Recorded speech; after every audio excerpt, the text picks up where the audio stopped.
new garter belt. Oh, come on, Viv, let me have it. I haven't finished yet. Give me that. I need it to keep in shape. Well, I needed to keep my shape in. Come on, now, give it here. Oh, all right. You did that on purpose. I did not, Oh, you Viv. did, too. Mind if I borrow this? What's the big idea? I gotta exercise. Well, take my advice and don't work up an appetite. Why not? Well, because you're broke, and if my alimony check isn't in this morning's mail, we're going to be eating leftovers for dinner. So what? We've eaten leftovers before. Yeah, but these leftovers are leftover from last night's leftovers. Well, Viv, you just better get down to the bank and ask Mr. Mooney to loan me some money until I get my allowance. Me go? Oh, Lucy, Mr. Mooney wouldn't give me money for you if you'd been declared a disaster area. Well, at least you could give it a try. Why don't you handle him the way I do? Be pleasant, butter him up a little, and then very casually get down on your knees and beg for $50. Lucy, I couldn't get $50 out of that tightwad if I got down on my knees with a pair of loaded dice. Well, now, look, you can use my system. Tell them the children are starving and take out your handkerchief and wipe away some tears. But be sure and tell him it's a matter of life and death that I get $50. What if he only offers me 10? Grab it. Oh, come on now, Lucy. You play that scene so well. Why do you send me? I can't go. Why not? Because I have to go to work. Go to work? Yeah, that's why I'm trying to get in condition. Have you got a job? Oh, come on now. What kind of a job is it? I can't tell you. Oh, come on now, Lucy. You gotta tell me. Sorry, Viv. Oh, now, Lucy, just give me a hint. Well, Just a all little- I can say is it's the most exciting, thrilling, and dangerous work a woman ever had.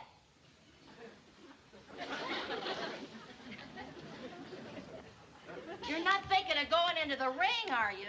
Nope, you're not even warm. Now, Lucy, come on and tell me. Nope. Oh, now, Lucy, now I'll get it out of you somehow. If No. you've got a job, I want to know what it is. No. Oh, come on now, Lucy, No. and tell me.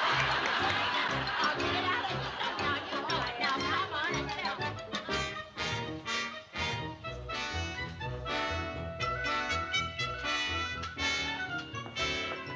Good morning, Mr. Mooney. Oh, good morning, Mrs. Bagley. Oh, what a beautiful carnation. Oh, thank you. I grow them myself. You must have a green thumb. Yes, from counting green money. Oh, Mr. Mooney, you do have a delicious sense of humor. Lucy sent me. Yeah. Another financial crisis. Oh, I'll say it is, Mr. Mooney. I don't even have a nickel for the parking meter. It's just one of those times when my alimony check and her allowances run another dead heat. This is a business institution, not a racetrack. I'm not interested in your photo finishes. Well, I can't say I blame you. Ours is not a very pretty picture. What's that for? Isn't this where Mrs. Carmichael told you to turn on the tears? No, that comes after I mention the starving children.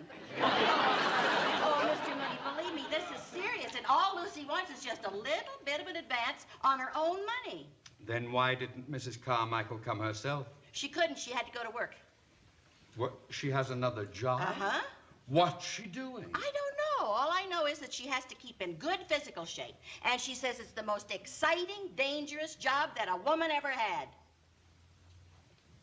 Maybe they're sending her to the moon. Well, if they are, they'll be sending her on an empty stomach.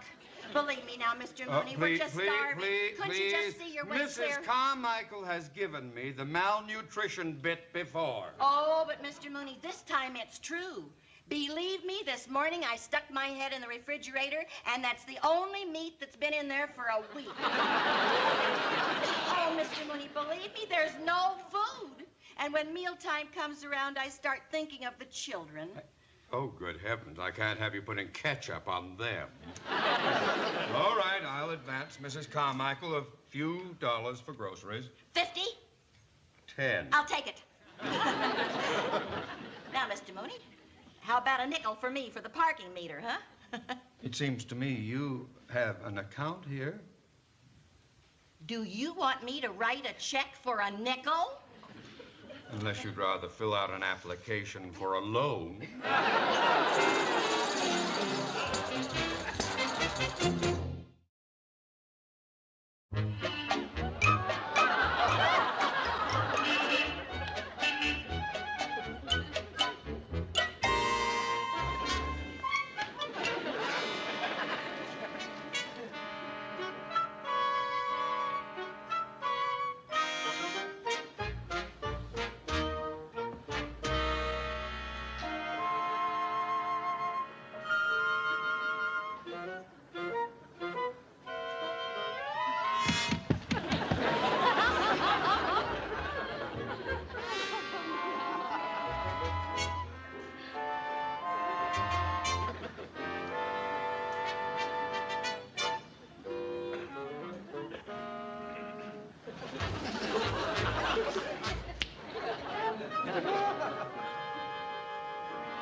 I got one. My first one. This is my first one. I got 'em good, too. My first one. Yeah. Oh, just a minute, officer. Just a minute. Lucy! Hi, Viv. So this is your big secret. Yeah, what do you think? Oh, I never would have guessed. Ma, you look wonderful in that uniform. Thank you. Isn't it great? I just started an hour ago, and already I'm writing out my first ticket. Oh, congratulations. Marvelous.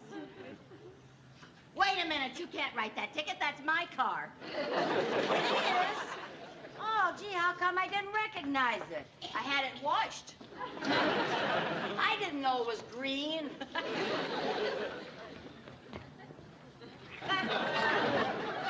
What are you doing? I have to finish writing out your ticket. Lucy, you can't give me a ticket. I have to. Here's my nickel for the meter. See, right here. Too late. You wouldn't. Let me see your driver's license. Are you out of your mind? I'm just doing my duty, Viv. The meter says expired. You make me wish you were. Well, now I've got to cite you for a 255. What's that? Abusive language to a police officer. But, Lucy, you can't give me a ticket. I went into the bank for you. A likely story. Oh, now, come on. Now, you sent me. Here's the money. Oh, Viv, how could you? How could I what? You've just committed an 826. 826? Yes, attempting to bribe a police officer. Are you writing that down? I have to. It's in the manual. But, Lucy, this is your money. Excuses, excuses. Let me see your driver's license. I will not. All right, then I'll have to put you down as argumentative.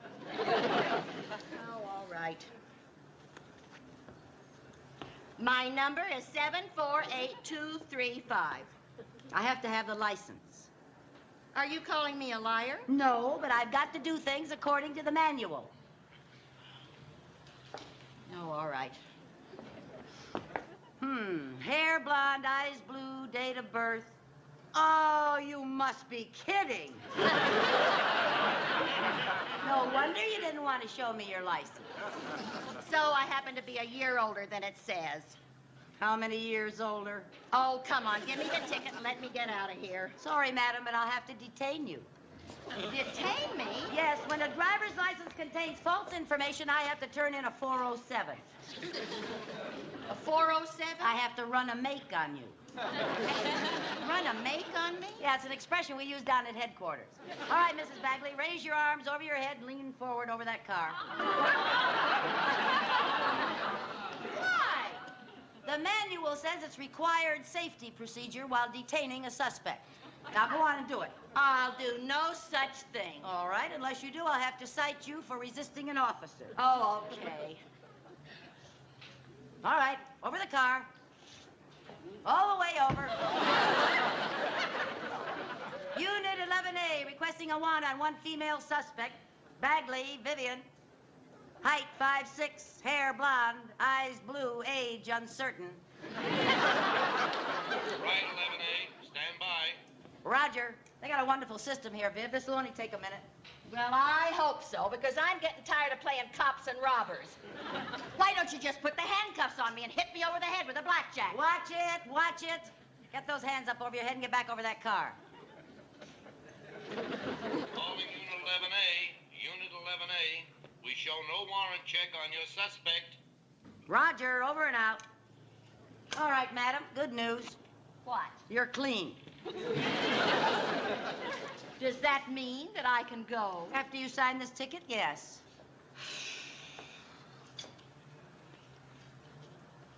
Thank you. There you are.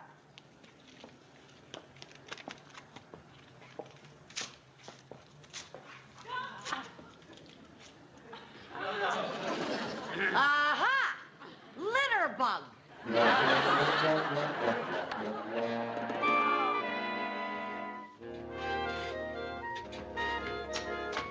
Hi, girl.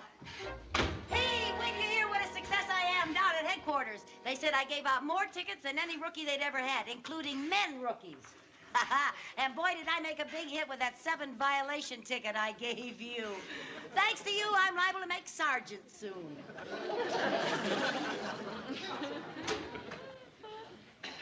Well, gee, Viv, aren't you glad for me? Oh, Viv, don't hold a grudge. I was only doing my job. Well, let's not talk shop. I'm off duty now. Say, I noticed you took up the hem of that skirt. It's a good thing you did. It makes it look real smart. You know, Viv, I think you've lost some weight. No kidding. That outfit makes you look 5 years younger than your driver's license says.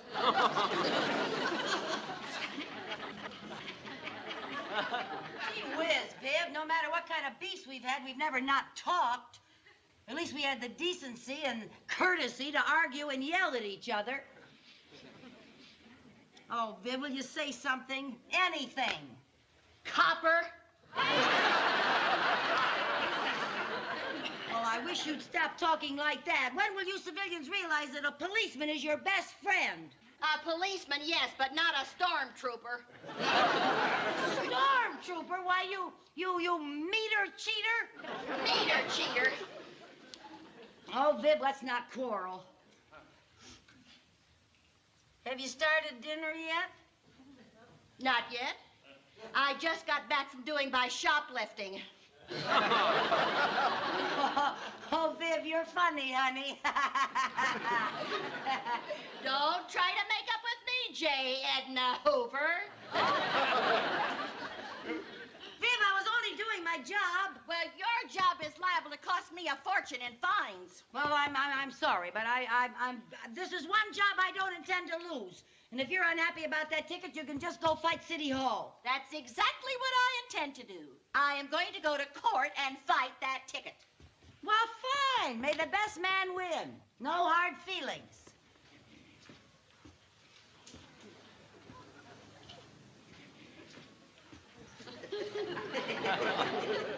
Oh, I guess you were only doing your job. That's right. You didn't know it was my card. Of course I didn't. And you are my best friend. And I always will be. Come on, honey, let's go out in the kitchen and have a cup of coffee, huh? Oh, no, nothing like that. I'm not allowed to consort with known criminals.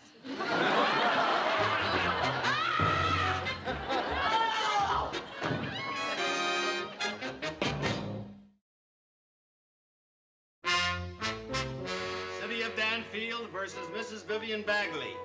Is Mrs. Bagley present? Right here, Your Honor. Would you step up here, please? Yes, sir.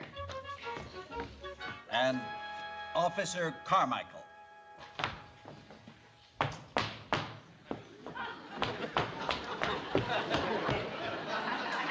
Officer Carmichael, Traffic Department, badge number 8715, District 9, 21st Precinct, Division 7, vehicle number 12, Unit 11A, Women's Auxiliary. Thank you. Now, Mrs. Bagley, about these various charges listed against you, how do you plead to the charge of overtime parking? Not guilty, Your Honor. Oh, come on now. Please, quiet. Go ahead, Mrs. Bagley. Well, you see, Your Honor, I didn't have any change for the parking meter, so I went into the bank to get some, and when I came out, there she was. Will you please identify whom you mean by she? I mean, Officer Carmichael, District 9, Division 7, and all.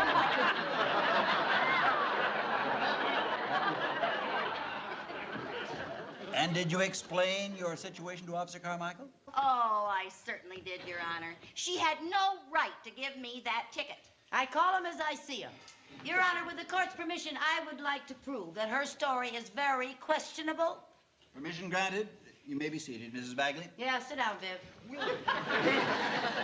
Now, Your Honor, you see, this is Maple Street. And this is the bank over here, and you're the saloon on the corner. What? I mean, you're the cocktail lounge. You're the cocktail lounge. Now, there were 3 cars parked right here when I came around the corner.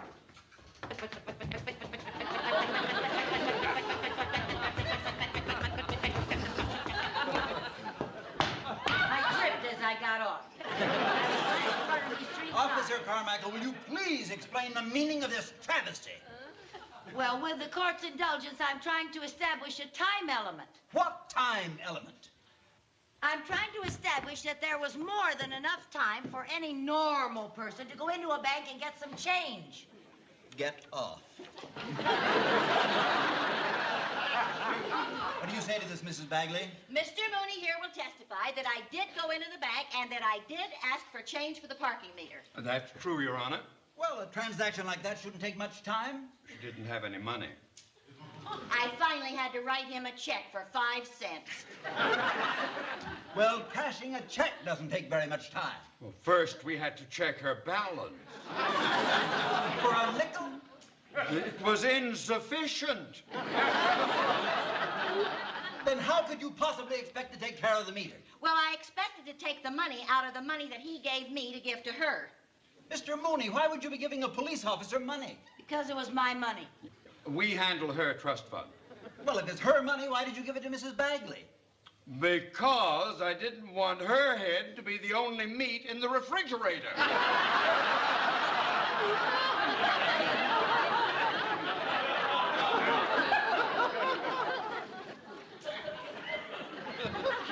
No, wait. Let's start over with this thing and see if...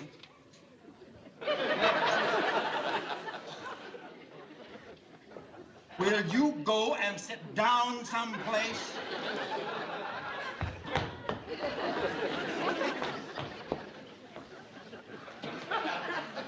Mrs. Bagley. Oh, yes, Your Honor.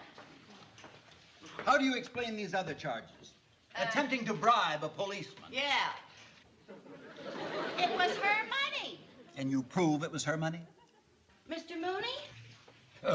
Yes, Your Honor, I have the canceled check right here, right here. Now, if you don't mind, I'd like to get back to the bank. Very well. Will you hand this evidence to the bailiff on your way out? Thank you so much, Mr. Mooney, for coming to help me out. That's very sweet of you. Mrs. Bagley. Oh, yes, sir. Yes, Your Honor. How do you plead to the rest of these charges? Not guilty, Your Honor. What? Oh. Will you please? Continue, Mrs. Bagley. Yes, Your Honor. I was angry about the injustice of the parking meter, and she goaded me into doing all of those other things. By nature, I'm law-abiding, pleasant, friendly. Oh, sure. But she provoked me. Can you prove these statements? Yes, Your Honor, with the help of a character witness. Very well. Call your character witness. I call Lucille Carmichael. Me? I can't be a character witness. Yes, you can. Come up here.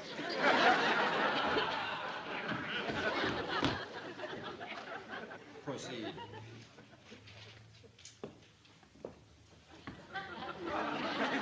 On the morning that you gave me the ticket, did you or did you not have an argument with Vivian Bagley? I don't remember. Oh, a likely story. Do you deny that an argument took place between you and said Vivian Bagley? You started it. Oh, that's beside the point. It is not beside the point. Beside the No, point. it That's isn't. not the You way got you us argue. ugly Ladies, anymore, ladies, that's please. what. You start them all the Officer time. Carmichael. Mrs. Bagley, it is only fair to point out to you that you are hurting your own case by showing that you are quarrelsome. Yes, sir. All right, Continue. sir. Now then, Your Honor, I will prove to this court that said argument was not said Mrs. Bagley's fault because it was caused by what said Lucille Carmichael said. What did I say?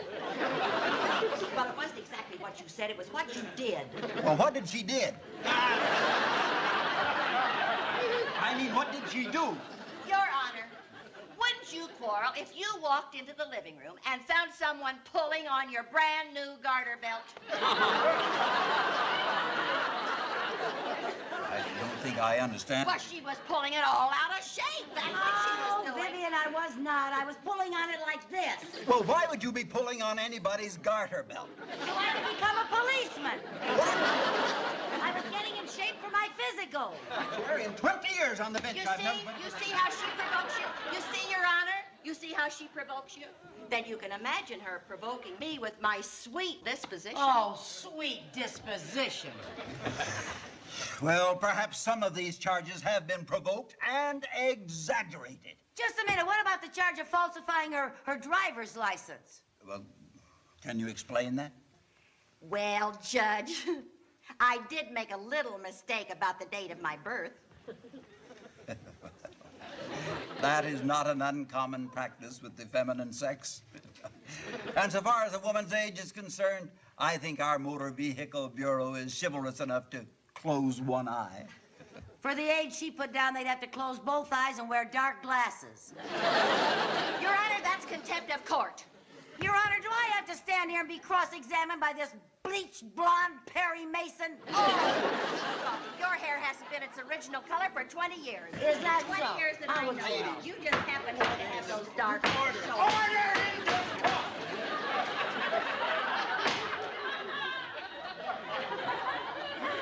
I am now going to render my decision in this case. But, Your Honor, you haven't heard all the testimony yet. Please let me run my own court. Well, yes, if you put it that way. All right, Mrs. Bagley. Yes, sir. It is true. You were parked overtime. And for that, I am going to fine you $2. Is that all? But in view of mitigating circumstances, I am going to suspend that fine, and I am going to dismiss all the other charges against you. Oh. Officer Carmichael, you overstepped your bounds of duty, and for that I should fine you $50.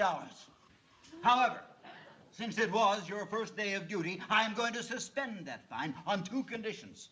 First, that you stop being so overzealous. Overzealous? What does that mean? That means drunk with power. Thank you. Second proviso is that you will please never again set foot in my court. Your Honor, I guess I did go a little overboard in performing my duties, and I'll try never to let it happen again. Very well. Case dismissed. Thank you. And I want to thank you, too, Judge. Judge Caston. Judge Caston. Yes. Is that Jack Caston? Yes. Is that Jack T. Caston? Yes. Do you own a 1964 blue convertible? Boy, are you in trouble. Parked in a restricted zone out there. I see your driver's license, please. But he's guilty of sin,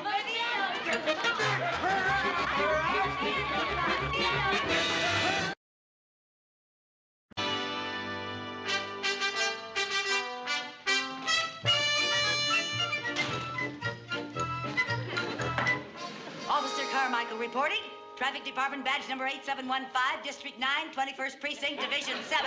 Vehicle number 12, Unit 11A, Women's Auxiliary. Can't you just say hi like everybody else? Hi. Captain, wait till you see my batch of tickets. I gave 7 tickets to drivers for overtime parking, 2 jaywalkers, 1 fellow for being parked in a loading zone, and 1 fellow for being loaded in a parking zone. My, you've been a busy little bee, haven't you? Yes, sir, and I'm not finished yet. I just came back to get some more chalk from you. The chalk is in the stock room. Oh, yes, sir. And Officer Carmichael, Yes, sir. we don't salute around here. Oh, well, I guess it's an old habit. I used to be a whack. Used to. Captain Bradford, Yes, Baker? I've been studying these reports on the Lover's Lane holdups. Yeah? Well, I think this green scarf bandit has been just hanging around up there waiting for easy pickings. So why don't we set a trap for him? Oh, stakeout, huh? Well, yeah, I'll take one of the girls from the department. We'll pretend we're sweethearts. Hey, that's a good idea, Baker, but our policewomen, they don't look like the type you'd find at Lover's Lane. Well, if we find the right girl, I'm ready to go. You know, this Lover's Lane stakeout calls for the kind of a chick that looks a little bit kooky.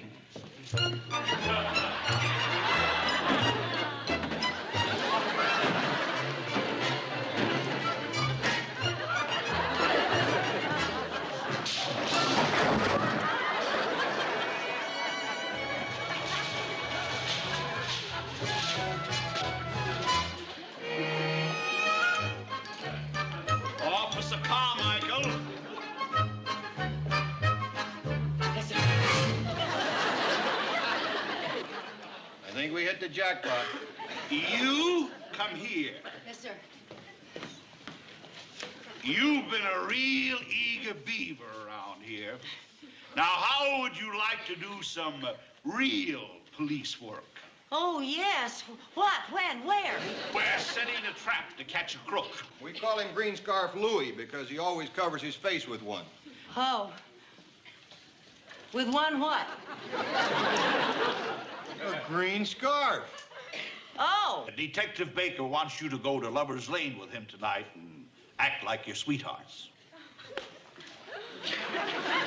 Sweetheart. Uh-huh. Well, I don't know, sir. I have an appointment to play bridge tonight. I'm sorry, Detective Baker. Oh, I'm not Baker. Oh, I'm Baker. Oh, how do you do? You see, every Monday...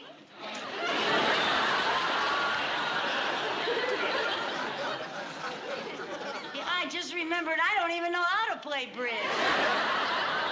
I may be able to go, sir. Well, make up your mind, Officer Carmichael. The answer is yes, I'll go, as long as it's in the line of duty, sir. Fine.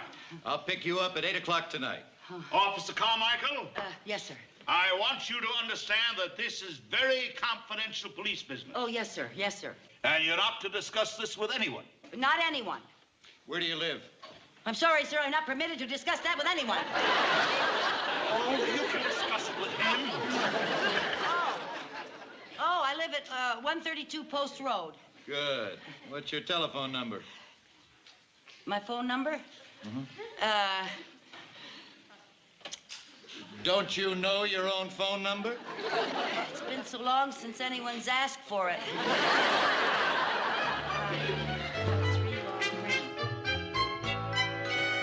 Viv, I think you better go upstairs.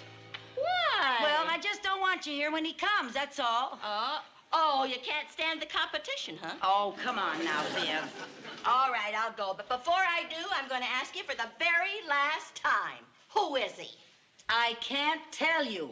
Oh, come on now. Can't you just give me one little hint? All right. I met him today at work, and no more questions. He's a policeman. No. No. I don't know what he is. Now, you said you met him at work. Yeah, I gave him a traffic ticket, and while I was taking his name and address, he asked for my name and address, and, well, that's the way Niagara Falls. There he is. Go on upstairs. Okay. Go on now.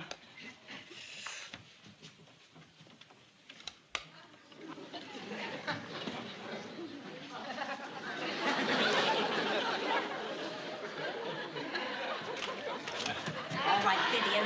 Oh, now, Lucy. No eavesdropping. Oh, You come get on now. I just No. want to see what he looks like. Get upstairs. If I just saw what he's like, then I would go upstairs. Go on. Hurry up. Come in. Go on.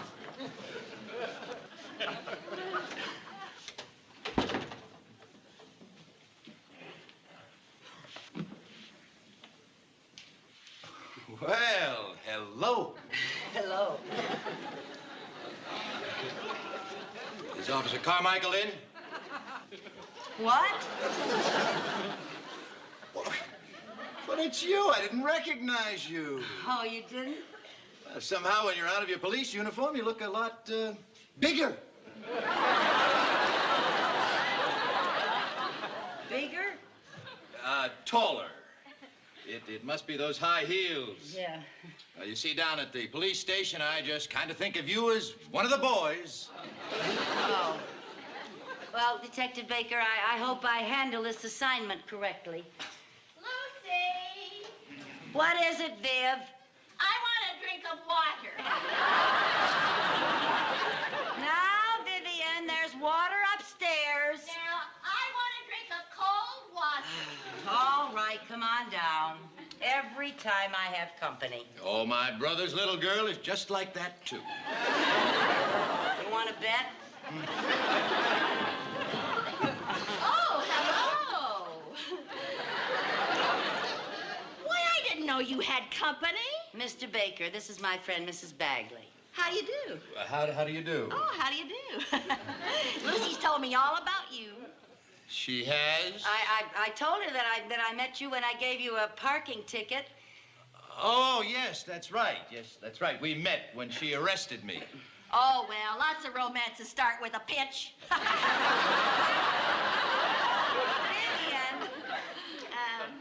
I hope you have a nice time tonight, wherever you're going.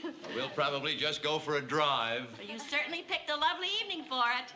The spring is in the air, and the moon is in the sky. And the water's in the kitchen. Excuse me. Certainly. Excuse me, Vivian.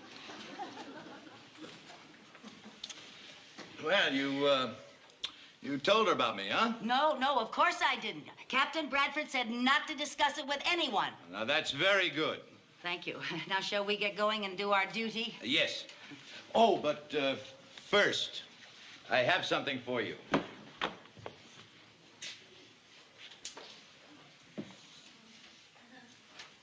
Real diamonds? Real diamonds. And platinum mink? Bait. Bait? The green scarf Louis. Oh, well, you sure set a nice trap. These are beautiful. Don't get too fond of them. They're police property, and you've got to be very careful of them. Yes, sir. All right, let's go. I just want to powder my nose. I'll be right out. Fine, I'll wait for you in the car. Okay.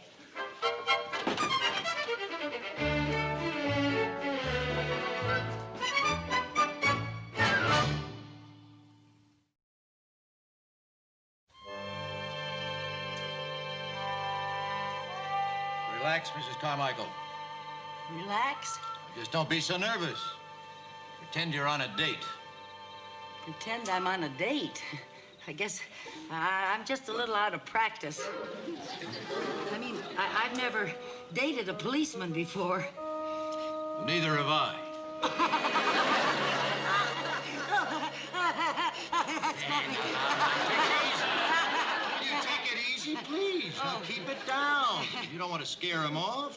Okay. Just act natural. Snuggle up to me. What? Snuggle up to me. Why? We're supposed to be sweethearts. Snuggle up to me. There. That's better. We just have to sit here and wait. Okay. That's good. Right. Down at headquarters, I heard you got a medal. That's right. What was it for? Service beyond the line of duty. On an assignment like this? No. No, I handcuffed a burglar to myself while he had a gun on me. Couldn't he have killed you? Before he could react, I tossed the key to the handcuff out the window. Oh, Bill, you shouldn't take such chances. Now, how far could he get with a detective handcuffed to him? Oh, I see.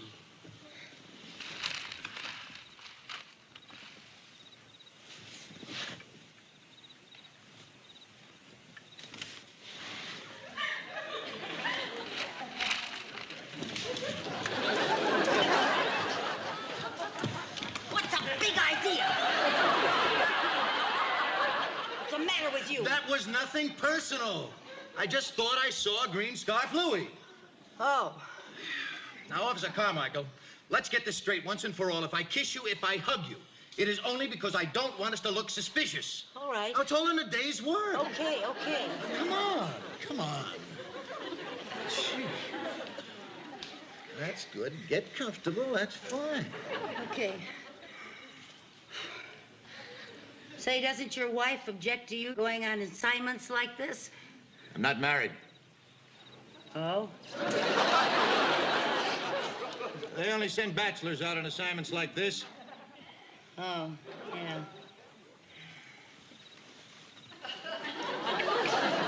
Uh-oh, excuse me just a moment. What you gonna do? Gotta call headquarters.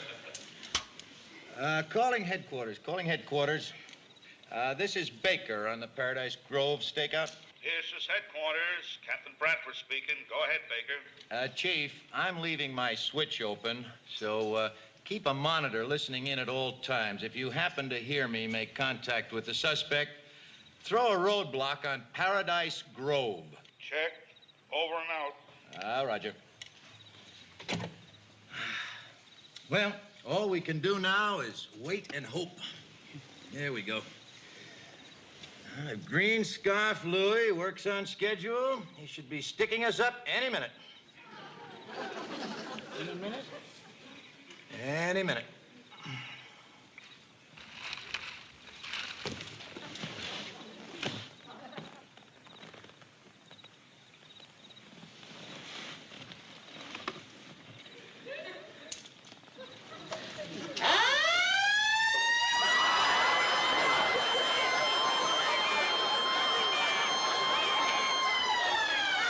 Lucy, you stepped on the siren button. I'm sorry. Hello, Chief. Chief, this is Baker. Please ignore that. It was just an accident. I heard it. Oh, that rips it. Look, if he was here, he certainly isn't here now. Well, I'm sorry. Oh, boy. All this time and effort wasted. I said I'm sorry, Yeah, I Bill. know, so am I. I hate to fall down on an assignment like this. Oh, no. Well, I'll just take you home. Oh, well, we'll try it again tomorrow night, huh, Bill? I don't think so. Why not? He'll never come back up here. Now he knows there's a police stakeout. Oh, well, now, Bill, that's where you're wrong. If he thinks that we think that he won't be back, then he'll think that since we think he won't be back, that we won't come back. And if he thinks we won't come back because we think he won't come back, then I think he'll come back because I think that's the way he thinks. What do you think? I think you're nuts. I think so, too. Oh, I'm just not gonna wear that thing. Oh, now, Viv, you've got to wear this green scarf over your face. Why? That's why they call him Green Scarf Louie. Well, this whole thing is ridiculous. Oh, please, Viv, it took me an hour to talk Bill into trying another stakeout. Now, you gotta help. Well, Now, I have a feeling that Green Scarf Louie will come back eventually. And if Bill thinks that he sees him tonight, he'll continue the stakeouts and he'll catch him. what if he catches me? Oh, he won't, Viv. All you have to do is give me a signal, peek up from behind a rock, and then go on home. Well, all right. Thank you. What kind of a signal? Well, can you make a noise like a cricket? I am not rubbing my hind legs together or anything. All right, can you make a noise like an owl? Hoo, hoo. Oh, I think I can do a little thing like that. All right. Now, do you know how to get to Lover's Lane? Do I know how to get to Lover's Lane? Before Ralph and I were married, we spent our happiest hours up there. Really? Yeah, but that's before Ralph and I met each other.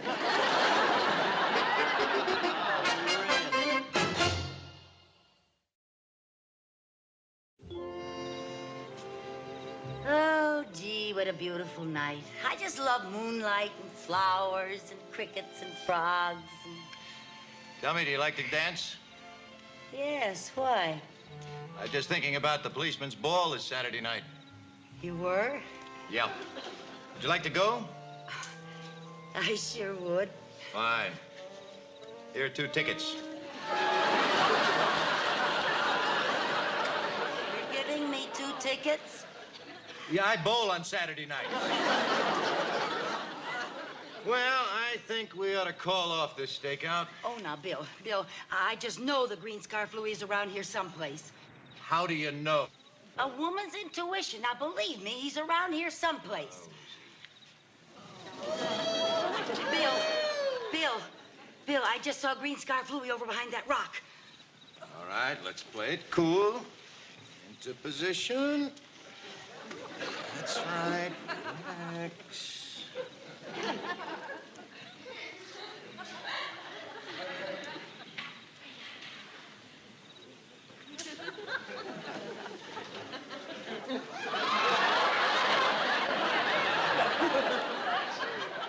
All right.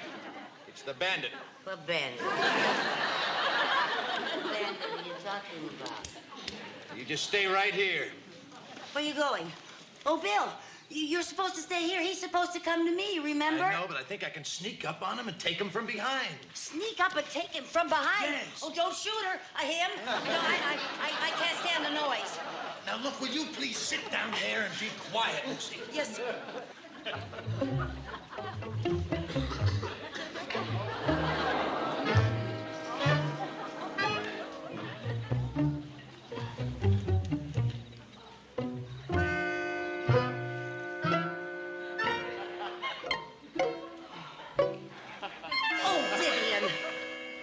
What are you doing here? I told you to go on home. He's out there looking for you. Oh, put that gun down. For heaven's sake, I might know you'd be a big ham and have to go overboard. Now go on home. Shut up, lady, and nobody will get hurt. What? Shut up. One peep and I'll clobber you quicker than you can say Jack Robinson. Jack who? I mean, who? I told you not one peep. That's not a peep, it's a who. Shut up. Give me that fur. Hand over that bracelet. Yes, sir. Yes, sir. Jabba! Bill! What's the matter, Lucy? What's the matter? Who is here? The man with the green face. What? Yeah, but he got Bill. Hello, this is Baker calling headquarters. Baker calling headquarters. This is headquarters. Go ahead, Baker. Yeah, Chief, the Green Scarf Bandit just made another heist, but I think he's still in the vicinity of Paradise Grove. Tell him he's got a green scarf over his face and he wears a trench coat and he has a black hat. They already know that, Lucy. Oh, do they know that he got the mink stole and the diamond bracelet? What? I couldn't help it. He had a gun on me. Officer Carmichael, those items cost the taxpayers a small fortune. Do you realize you might be kicked out of the police force? And he means out.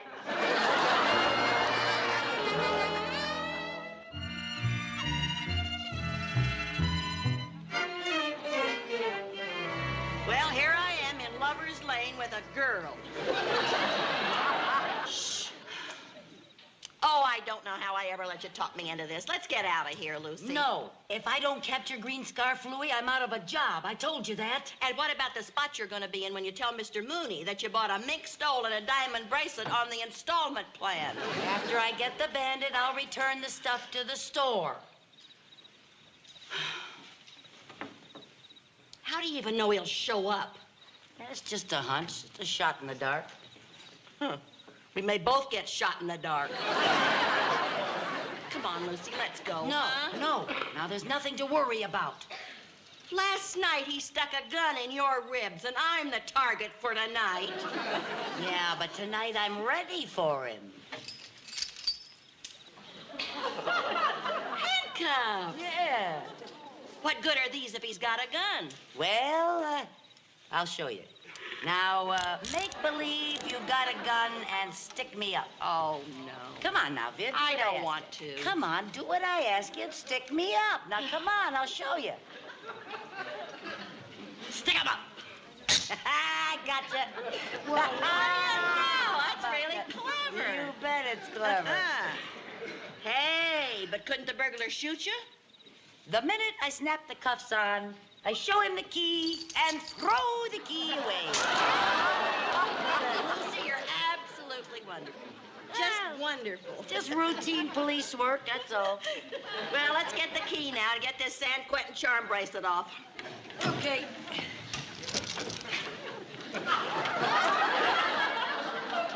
My arm's through the steering wheel. What? Look at it, it's through the steering wheel. You're kidding. Oh, there it is. How could you do a stupid thing like that? I know I could do a stupid thing like that, to tell you the truth. Oh, I for said stick 'em heaven's up. sake. Oh, well, now. Oh, Vivian, honestly.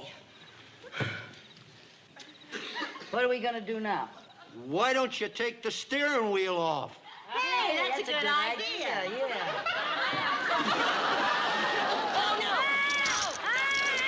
Well, this is the easiest setup I ever had. Oh, no. Now hand over that bracelet. Oh, no.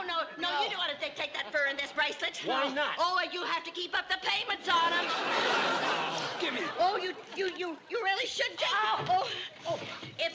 Oh. Oh, it's you again.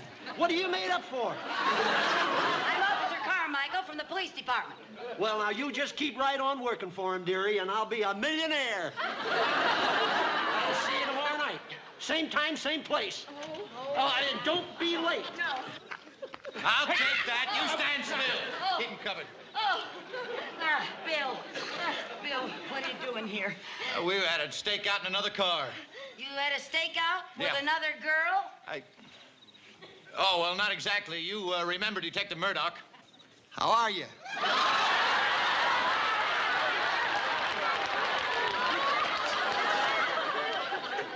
All right, you take care of him, Fred. Oh, boy. Now, we decided that this stakeout was a little dangerous for a girl. I'm not a girl. I am Officer Carmichael. You're right. You're a pretty good cop. Thank you. And so are you, Bill. Thanks. Oh, by the way, my bowling game is off Saturday night if you don't have a date for the policeman's ball. Oh, I'd love to go. Have you got a friend for me? How about me? You keep quiet. I've got a couple of tickets if you'd like to go with me.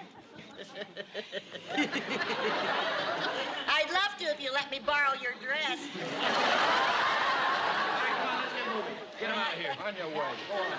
Oh, by the way, Officer Carmichael, Yes, Bill. I'm going to see to it that you get credit for this arrest. Oh, thank you. Thank you. Bye, Bill. Bye, Bill. See you Saturday night. Oh, boy. Did you hear that, Viv? This'll be a feather in my cap. Good, it'll match that feather brain of yours. What do you mean, my feather brain? You let him get away without unlocking these handcuffs. Bill! Bill! Hey, Bill! What was that, thunder? I didn't hear anything. Oh, it's Bill, gonna rain. It wouldn't dare rain. Bill! Bill! Hey, Bill!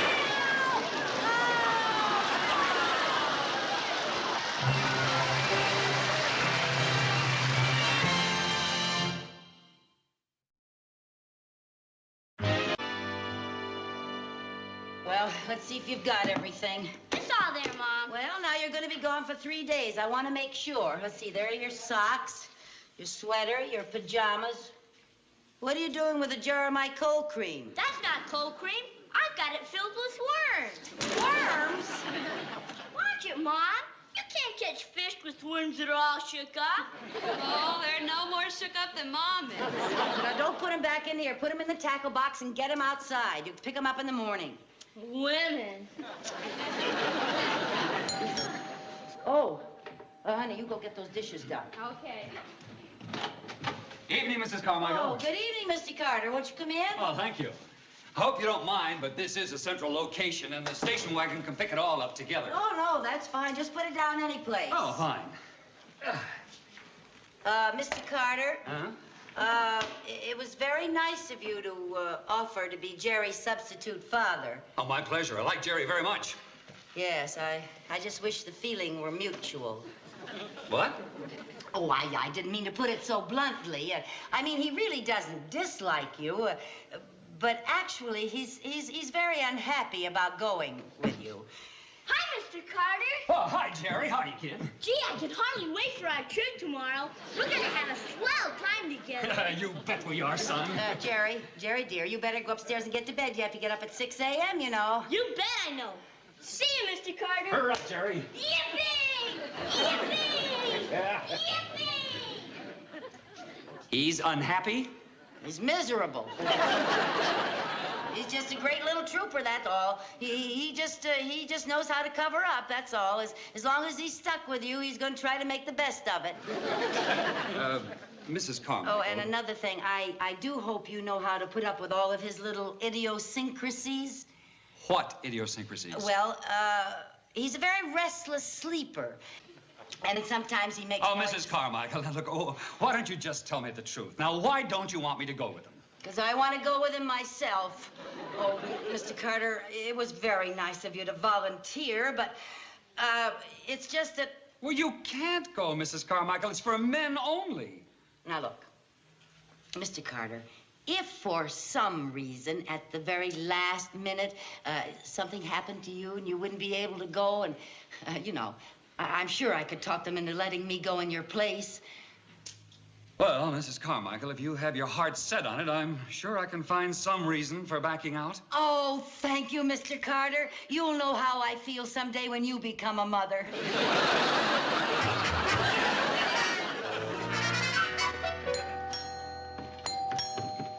Coming! Good morning! Good morning, Mr. Carmichael. Terry all set? Yep, he's all set and he'll be down in a jiffy. Good, good, good. What a morning. It's going to be wonderful up in those mountains. Yeah, I can hardly wait. You can hardly what? I said I can hardly wait. Oh, wait. Wait? For what? To go on the trip. You see, Mr. Mooney, Mr. Carter called last night, and he's very ill, and he can't go, so I have to go in his place. Mrs. Carmichael, you cannot go with us. Why not? It's for men only. Yes. That's no excuse. Well, think of the sleeping arrangements. There's only one bedroom, and we all bunk there. Well, I've got my sleeping bag. I'll sleep in the front room. Well, we also go swimming. Good, I'll get my swimsuit. We don't use swimsuits. Well, I'll sleep in the front room. Oh, now, really, Mr. Mooney, I won't be any trouble at all. I'll be just like one of the guys. I won't take no for an answer now. I'm going upstairs and get my purse, and I'm going to get Jerry, and we're going to be ready to go.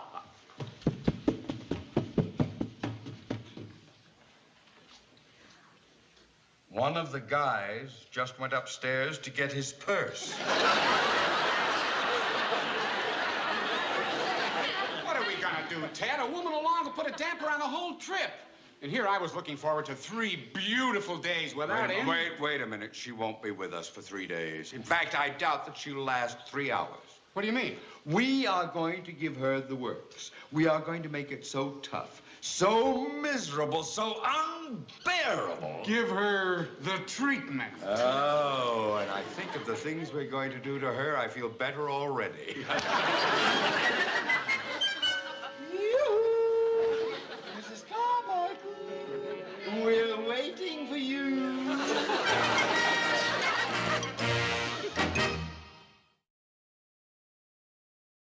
All right, now here, there's time for taps. Everybody hit the sack. Have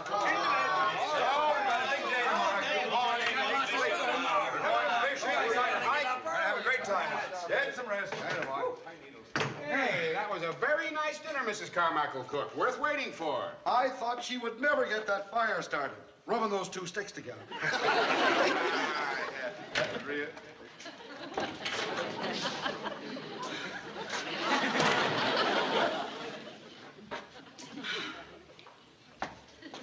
Have you got all your chores finished? Yes, the dishes are all done. Table's set for breakfast. I chopped the wood, I swept the kitchen floor, and I scrubbed it, too. Oh, well, did you burn up all today's garbage and trash? I burned everything, including 3 of my fingers. Compared to me, Cinderella had a snap. Hey, Mom? Yeah, baby. I just came back to say goodnight. Oh, honey, don't hug me too hard. My bones won't take it. Good night, baby. Good night, honey. Well, good night, Mrs. Carmichael. Good night. Good night. Good night. And a good night's sleep.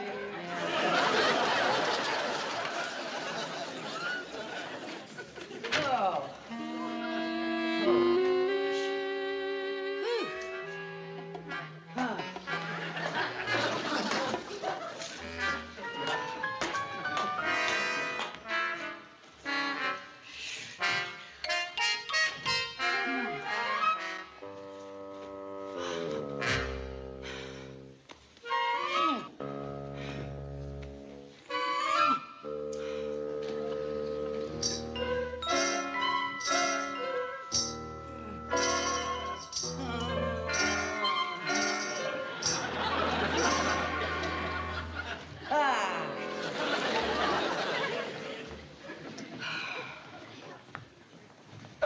Daisy. What do you mean, Upsa-daisy? We need the couch in the bedroom for one of the children. Well, where am I going to sleep? Well, you have the whole floor to yourself. Pick a spot. All right. Okay. Take it easy. Watch your hands, Dad. Nighty-nighty. Nighty-nighty.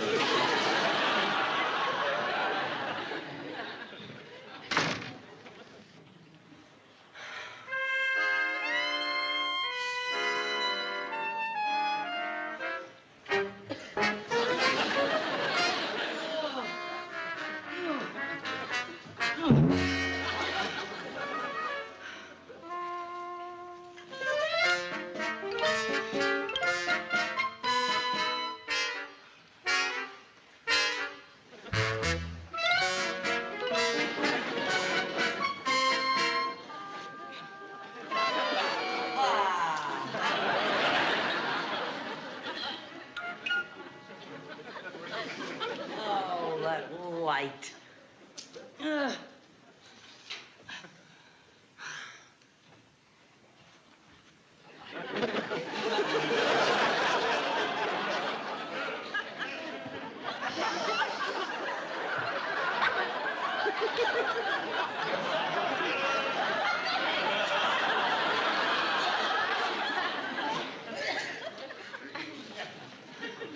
Oh, no. Oh. Mm.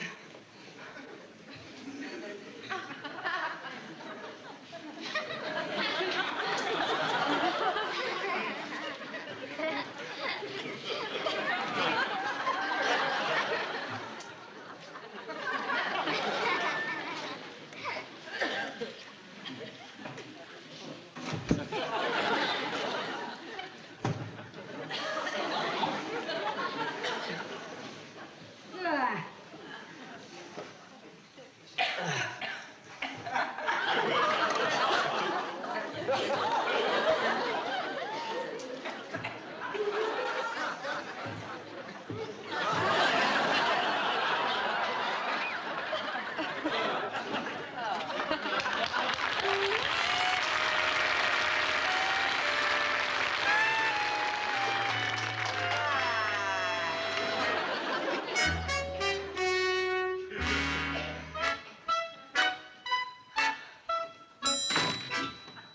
Well, the little men are all in bed. Now we can have our poker game.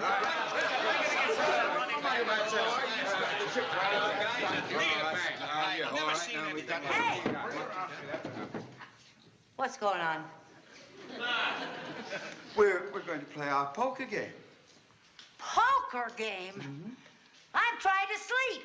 Well, you go right ahead. You won't disturb us. All right, fellas, let's get set up. We don't want to waste any time here. All right, yeah.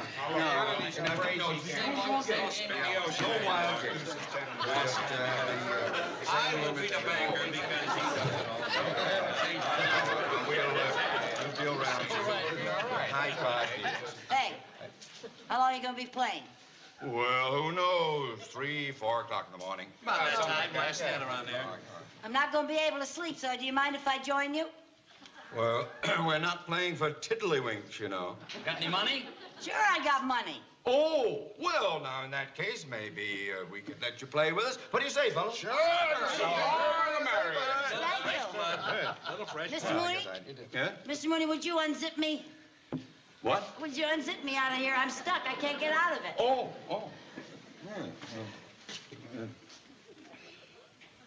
Oh, what a temptation. The river is so close, and you're already gift wrapped. Oh, now, come on, Mr. Mooney. Oh, all right. Green. There. You got it? There, that. Oh. Oh.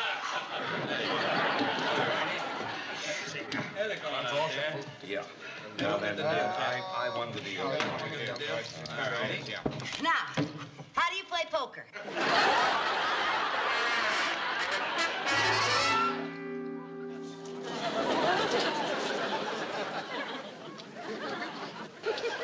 Yeah, boy, this sure beats sleeping the night away, I'll never knew poker could be so much fun. Did you?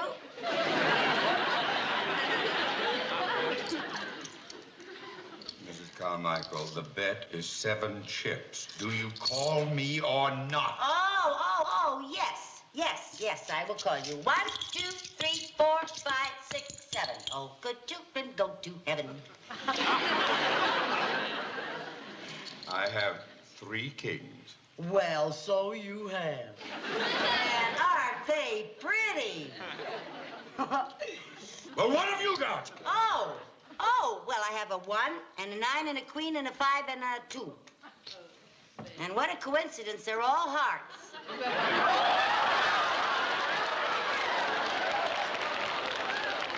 Well, if they're all hearts, you've got a flush. You mean I win again? Oh, how about that? Oh, this must be beginner's luck. Either that or I'm just a born poker player. That's all I can think of. Of course, the girls at the bridge club the other day, they said that they had never... Will you please shut up and deal? Sure, but I don't know why we can't have a little pleasant conversation here, for heaven's sake. This is just a fun game, isn't it? There we go. We gotta give him a good shuffle. Oops, oh dear. Sometimes I do it and sometimes I don't. Where's your auntie? Oh, she lives in Milwaukee with my...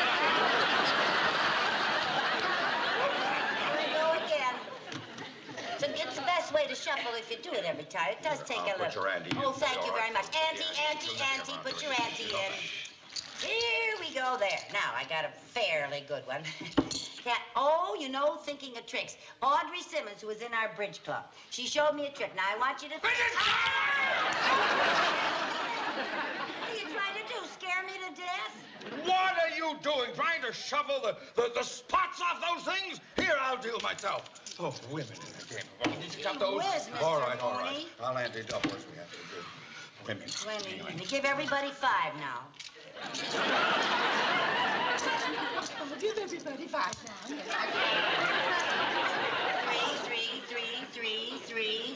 4. That's right. 4. 2 cards over. That's right. There we go.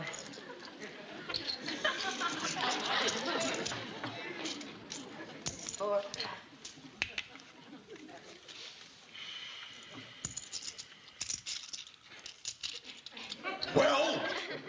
Well, what? Do you open or pass? Oh, is it up to me? Oh, well, I'll open for 5. 1, 2, 3, 4, 5. I call. I'm in. I'll call. I pass. Yeah. I'll call. All right. I don't like to be nosy. But how many cards would you like? Oh, well, let's see now. I think maybe I can take 2. Or maybe better make it 3. Better make it 2. Oh, I don't want to be a hog. Just give me 1.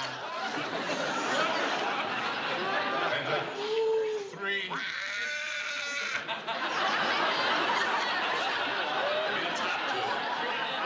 Wilson? Make it 3. I passed. You're out. Yes, he's out. The dealer will take 1. Oh, just like me. Yes. I don't want to be a hog either.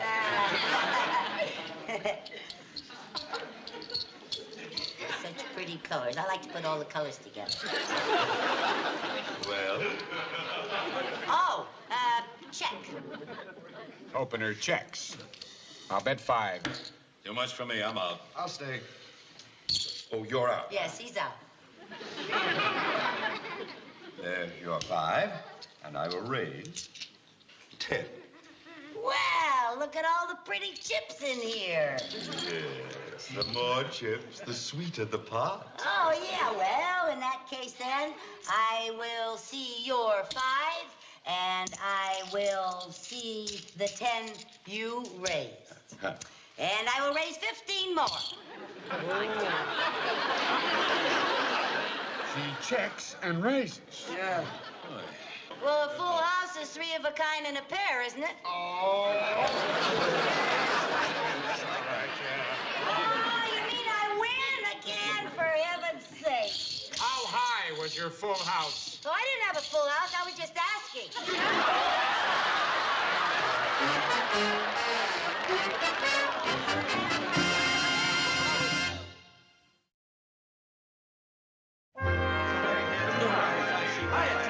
You ever see anything like that? Well, I just wired my wife for more money. What's going on? What's all the thinking about? I was just wondering. Do you suppose we could take Mrs. Carmichael and lose her in the forest without a compass? Or maybe shove her off in a canoe without a paddle? Nah, she'd find her way back just in time for the poker game tonight. Yeah. Wait a minute. What? Maybe we could... Oh, no, that's against the law.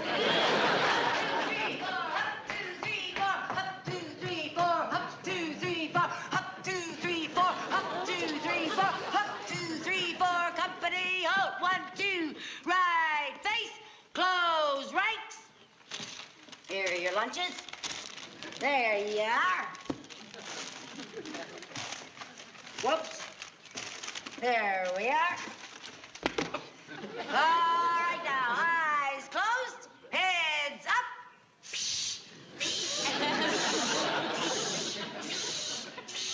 Mrs. Carmichael, what in the world is that? Mosquito spray. You should have some of it. All right, fellas, let's go. Left face, forward, march. Up, 2, 3, 4. Up, 2, 3, 4. See you, Mr. Mooney.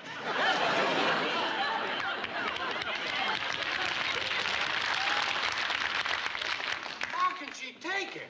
I thought she would have cracked up a long time ago. There must be some way to get rid of that woman. Hey, fellas, we're going to have a guest. A guest? Yeah. Saw old Brownie coming up the trail towards us. Looks like he's going to pay us his annual visit. Brownie the bear. The solution to our problem.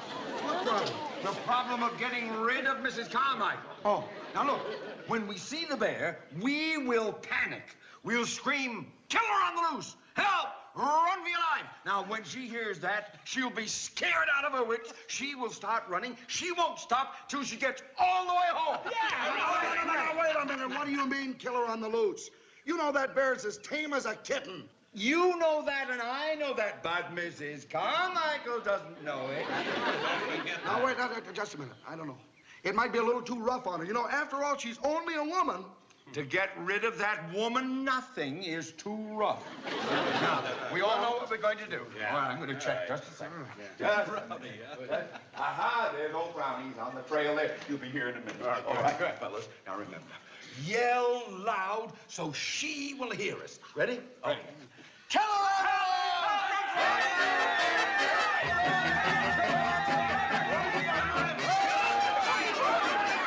There's a killer on the loose! What? Run for your life!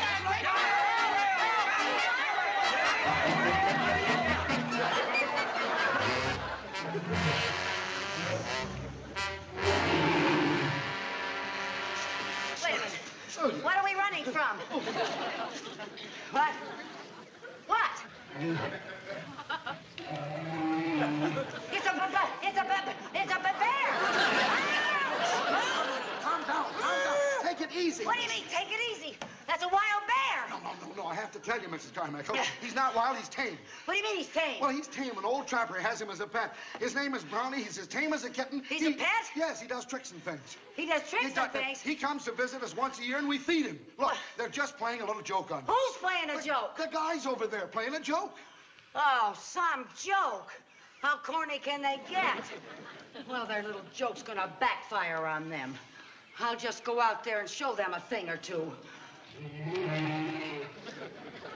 He's tame as a kitten, huh? Yeah, tame as a kitten. You're sure? Sure, positive. I know him. Oh, hi there. Pull there, Smokey. I got some jelly beans. You want some jelly beans?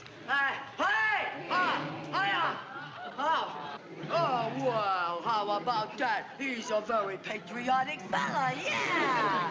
Well, nice to see you. Hey, you want to dance? Oh, you'd rather sit down, huh? You want a little jelly bean? Well, sit up here and tell me about it. Well, come on. Sit back, sit back, sit back and tell me about it. That's a fellow. I got a little jelly bean for you. Yeah. How about a smile? How about a smile? Oh, very nice. You ought to see your dentist at least twice a year. Yeah.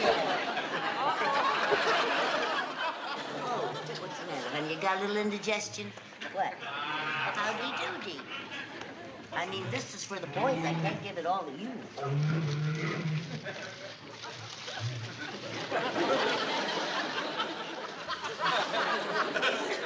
Mrs. Carmichael. Oh, hello, Mr. Mooney. How are you? If you value your life, run! Oh, come on. The joke's over, bud. That isn't Brownie the tame bear. Come on, I know it's Mrs. Brownie. Carmichael, believe me. There's Brownie the tame bear. Yes, There's Brownie. Mrs. Carmichael, that's right, that's Mrs. Carmichael, he's right. Brownie's up there. That's a real wild bear. What? Now you tell me. He's nice, little fella. You don't like redhead. I'm not really a redhead. I'm like you. I'm one of you. We got along pretty well there for a while. You're Remember doing very me? well. I'm a very nice friend of yours. I think... I was giving you jelly beans and things. Yeah. Right? Oh, I think you've tamed him, Mrs. Carmichael. yeah. I think. Say that. You know, Yeah. that's wonderful. I've got to hand it to you. Yeah, good. That took a lot of courage. Yeah. Say, fellas, let's show her what we really think of her. Are you ready? Are you we're ready? ready. All right. A 1, a 2. The she's a Rochelle. She's a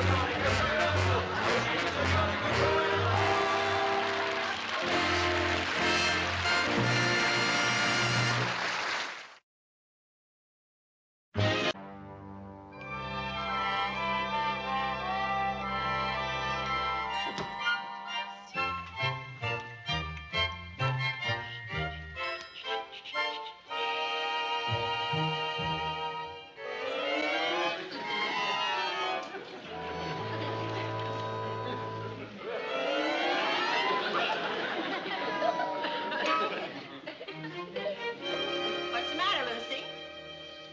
Viv, have you noticed how every year the printing in books gets smaller? Why don't you get yourself a pair of glasses? Vivian, I don't need glasses. I've told you that 50 times. Okay. Let me see you read that book. Cookbook. I have perfect vision, Viv. Let me see you read one of the recipes. All right, Vivian. Chicken fricassee. Take 1 large stewing hen and cut it in several parts and put it in a quart of water, bring to a boil, and season... Nice try, girl, but your chicken fricassee is going to taste just like apple strudel. All right, you're so smart. You got the book. Now read me the recipe for chocolate fudge cake. Why? Because tomorrow Mrs. Mooney is having her charity cake sale, and we always donate a cake, remember? Lucy, why are you so stubborn? About what? Millions of us women wear glasses, and we look marvelous in them. Well, I know, but I just don't have the face for glasses. Now, if you're so worried about your looks, why don't you get a pair of contact lenses? Oh, they're too expensive. I can't afford them. $200. Oh, you don't have to pay for them all at once. I was just reading Dr. Kaufman's ad here in the paper. I was looking at it. Here. Look at... Oh, I forgot. You can't read. I can read the big print, for heaven's sake. Contact lenses. No money down, 52 weeks to pay. Wear them before you buy. Free trial offer. See? That's only $4 a week. And if you don't like them, you can bring them back. Uh-oh. I knew there was a catch to it. You have to have your credit approved. Oh, now, surely Dr. Kaufman would trust you for a measly $4 a week. Apparently, you have forgotten my credit rating. Do you know that before the newsboy will throw a paper on our front porch, I have to go out and throw him a nickel? I'm more in debt than the United States Treasury. Dear. Oh, hello. Good evening, Miss Carmichael. Hello there. Miss Bagley. Well, there's Nelson. Hello, Nelson, there, boy. Are you taking Mr. Mooney for his evening constitutional? Yes, is this a social call, or did you two just drop in to growl? Irma asked me to drop by and pick up your cake for the cake sale tomorrow. Oh, well, I haven't baked the cake yet. I'm going to make it tomorrow morning. Oh, well, fine. Will you send it over tomorrow? Yes, we'll see that it gets to the bank. Good. Come on, Nelson. Good night. Come on. Oh, Mr. Mooney, would you stay for a few moments? I'd like to talk to you about something. Well, I can stay for a few moments, but Nelson can't. If he's away from Irma too long, she gets lonesome. Nelson, come on now. You go on home. You can let yourself in. Well, now, don't tell me Nelson has his own key. No, he rings the doorbell just like any other dog. Now, if you must know, Nelson has his own private entrance. Mrs. Mooney paid $50 to have a dog door put in our kitchen. Oh. I must say that's more than she's ever spent on me. Speaking of money, Mr. Mooney, that's sort of what I wanted to talk to you about. Nelson, wait for me. No, I'm not going to ask you to give me any money. I just want you to guarantee my credit. Oh, I'd be glad to. As your banker, I can guarantee your credit couldn't be worse. Oh, you only have to guarantee $4 a week. Yes, and it's just for 52 weeks. That's over $200. What do you intend buying, a yacht? Now, Mr. Mooney, she just wants to get a pair of those contact lenses. Yes. Mrs. Carmichael, if you need glasses, buy glasses. They don't cost so much. I know, but I just don't have the face for glasses. If glasses were good enough for Benjamin Franklin, they're good enough for you. I want them for reading, not flying a kite. No contact lenses. Suppose you don't like them. That's $200 down the drain. Oh, but Dr. Kaufman says that I can have a free trial offer. Suppose you broke them. That's $200 down the drain. Oh, Mr. Mooney. What if you lost them? $200 down the drain. Oh, isn't that drain stuffed up yet? All right, wait a minute. I'll make a deal with you. If anything happens, you can take it out of my allowance for the next 6 months. Well, it's against my better judgment, but all right, I'll go and see Dr. Dr. Kaufman. Yes, I'll call him in the morning and vouch for your credit. Oh, thank you so much. Hello there, Nelson. What are you doing here? Nelson, why did you come back? Oh, he has a note for me. He brings you notes? Oh, yes. Irma keeps in touch. Oh, she wants me to hurry home and drive her to the wrestling matches. Oh, is Irma a wrestling fan?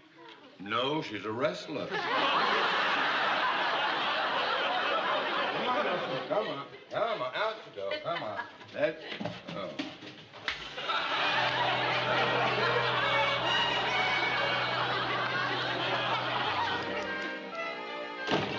Viv, I'm back. I'm in here, girl.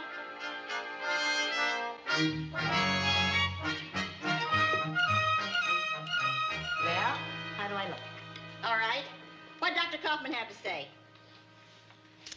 Chocolate fudge cake, 2 cups of flour, 2 teaspoons of baking powder, 1 1/2 cups of sugar, 4 teaspoons You're of wearing cocoa. them. You can't even tell, can you? Not without my glasses. Beautiful. Dr. Kaufman says that I have the most marvelous blink reflexes and perfect eyeballs. Oh, isn't that romantic? And best of all, you know, they're so comfortable, you don't even know you have them on. For heaven's sake. Oh, you baked the cake. I thought I might as well go ahead and bake it while you were down at the doctor's. Well, let me finish icing it. I ought to do something. I'm the one that's donating it. Yes, you should. Where are the boys? Arnold Mooney's over here, and they're all upstairs playing. Oh, good. Then we'll get them to take it over to the bank for us. Ho, ho, ho. Fat chance. Well, you just don't know how to handle our boys. All right, you get them to come down. All righty. Boys, come down here, please. We can't. We're busy. Oh, okay. I thought maybe you'd like to lick the bowl. We just made a cake, but that's all right. If you're too... I thought you said we could lick the bowl. You can after you take this cake down to the bank. Hey, this is Saturday. The bank is closed. Oh, no, Mrs. Mooney's going to have her cake sale there today. Yep. Nice try, Sherm. Now get going and be very careful, Sherman. And be sure to tell him that it's from us, huh? Okay, Bye-bye. Bye. I got to hand it to you, girl. You're the Dr. Spock of Danfield. Come on, let's play some gin rummy, huh? All righty. Thought you were on a diet. Now, Lucy, I've lost 3 pounds this week. You didn't lose them, you just misplaced them. Look behind you.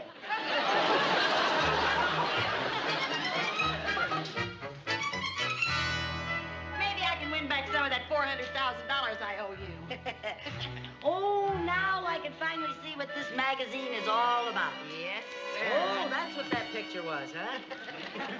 It's your deal.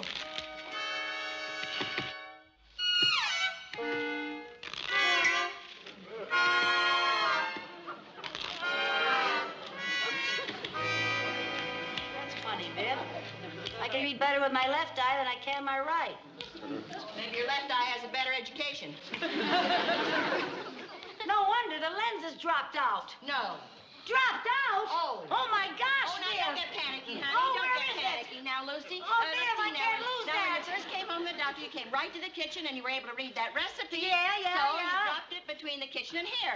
All right, you look at the kitchen, I'll look in here. Okay. Oh, I can't lose that. No. I can't. Oh, Viv, don't walk. Don't walk. You're liable to break it. Crawl to the kitchen. Crawl to the kitchen? Yes, and look every place. Feel your way. Yeah. Oh, Viv, I can't lose that out. Oh, it cost a fortune. Mr. Mooney's going to kill me. Oh, dear. How could it have dropped out and I not know it? Oh, for heaven's sake. Lucy? Yeah, you found it? No, but I want to know what it looks like in case I do. Oh, well, it's a little smaller than a dime, and it looks like glass, and you can see through it. It's kind of like a tiddly, only it doesn't wink. Lucy, guess what I found under the stove? My lens. No, a Chinese fortune cookie. Oh, that's just peachy. Oh, boy, it says I'm going to meet a very rich, handsome man. Oh, Viv! Come here. Yeah? You know what? It must have fallen into the icing. I must have iced the cake with it. Oh, my. Oh, no. Oh, dear. Where are you going? I'm going down to the bank and buy back my cake. Yeah. Lucy? What? Can I get up now? Yes, you can get up.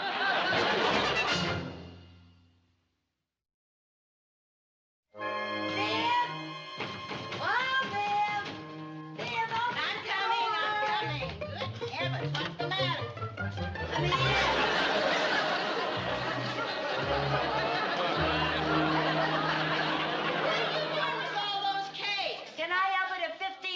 Decided to make chocolate fudge cake? Well, for heaven's sake, why did you buy them all? Because they all looked alike. That's why I had to buy them all. Now, you might drop them. Well, for heaven's sake, don't stand there and give me instructions. Help me. Oh, let me take off some of Oh, them? please, Vivian. They're heavy. Hurry up. I'll get them for you. I'll get these on the top, and then you Hurry up, throw them to the Viv. bottom. Ready? Oh, you got 'em? Boy, that's heavy, girl. Yeah, and put them down as quick as you can and take these off my fingers. My fingers are killing me. Oh. Here, I'll get them. 15 cakes. Oh, Oh, be boy. careful. There, is that better? Yeah. Golly, those are... Oh. There, now. Woo. Come on now. We gotta find that lens. Yeah? We gotta go through every one of these cakes. We gotta go through every bit of icing. Now, come on, Viv. Don't waste a minute. Take All the cake. the icing on all every the cake? icing. Yes, we have got to. See, they all look alike. I don't know which is my cake. Now, be very careful. Remember, it's a very tiny piece of glass. Now, come on, Viv. Get at it. All right. I'm not gonna hurt you to get messed up a little, you know. All right. Oh, great heavens. Now, be Boy. very careful. It's hard to find. Yeah. Boy, I hope we find it soon. If I have to feel my way through 15 fudge cakes, I'm going to have awful fat fingers.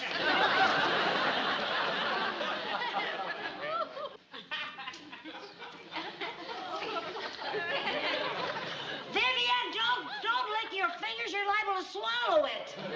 So what? How many calories can a contact lens have? See.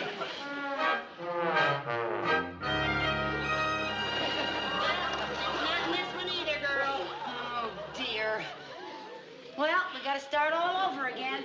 Oh, come on now, Lucy. My hands are already two fudge sickles. Vivian, the lens must be in here someplace. I gotta find it. Now let's try once more. All right. Now come on.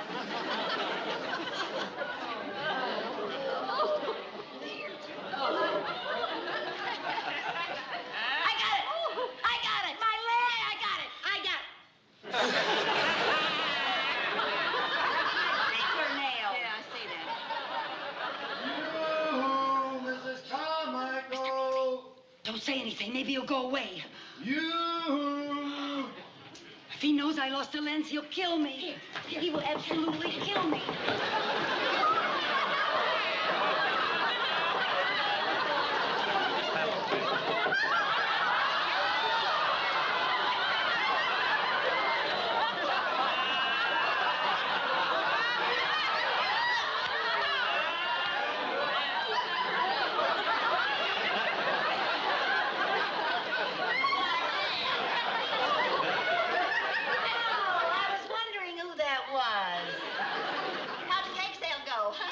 Oh, it's all over, yes. We sold out in 2 hours.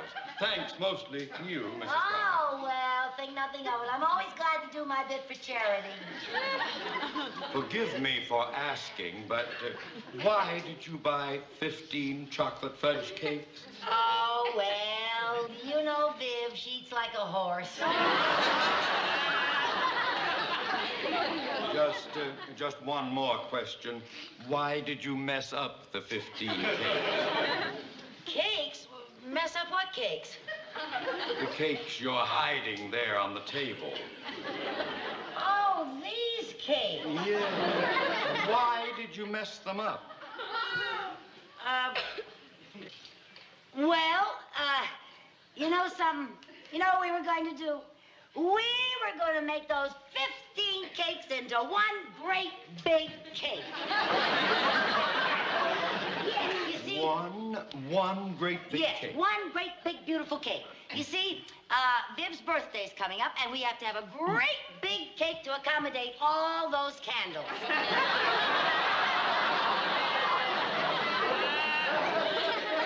That's what we were doing. Well, while we're on the subject of birthdays, that's why I came by. Irma's having a few friends drop in tomorrow to help her celebrate hers. Oh. And she would like both of you to come. Oh, how nice. I didn't know it was Irma's birthday. Oh, yes. And by a strange coincidence, it's also Nelson's birthday. Oh, well, tell Irma we'd be delighted to be there tomorrow. Good. I hope you don't mind eating your own cake. Oh, how's that? Oh, Irma thinks you're the best baker in town. So when your cake came in, I put it aside for the occasion. Good night, ladies. Oh, Mr. Mooney. Wait a minute, Mr. Mooney.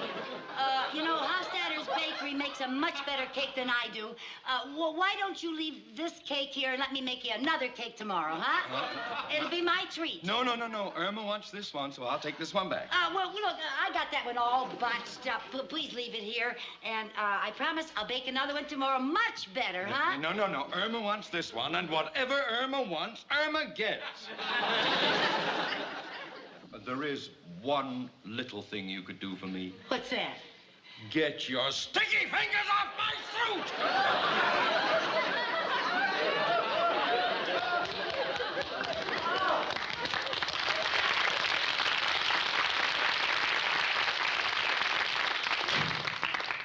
Wouldn't you know he'd get my cake? We gotta get that cake back, Viv. You have got to get that cake back. What do you mean? We who are old and eat like a horse are retiring to pasture. No time to get sensitive, for heaven's sake. Can you tell me a better time? All right, I'm sorry.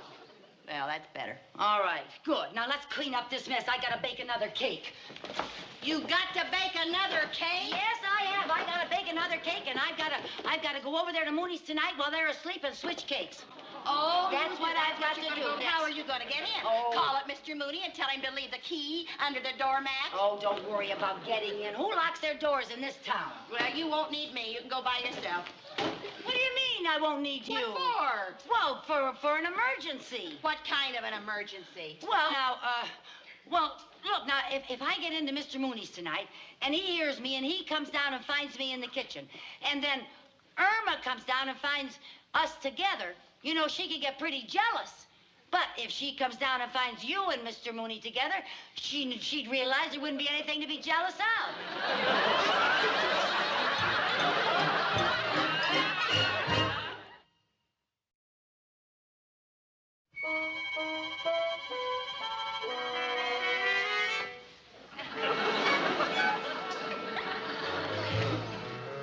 Oh, Viv, I'm stuck. Give me a push. I'm stuck.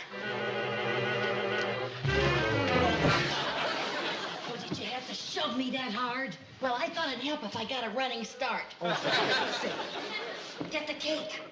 Oh, the cake. Hurry up. Here it comes. Okay.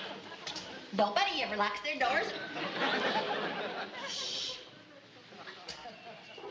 Lucy. What? Lucy, I'm stuck. You can squeeze through. Pretend it's a girdle. Lucy, I'm really stuck. Exhale all the air in your lungs. That's not the part that's stuck. Come on, help me now. I helped you. You got stuck too, you know. Okay, come on. Oh, that's it. That's it. You think he's got enough locks on those doors, girl?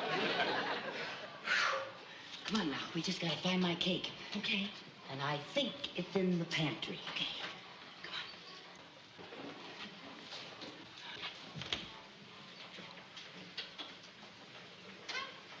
And there it is. Switch them quick, Lucy. Let's get out of here. Okay. Be careful now. Be careful. Come on, I'm scared. Okay.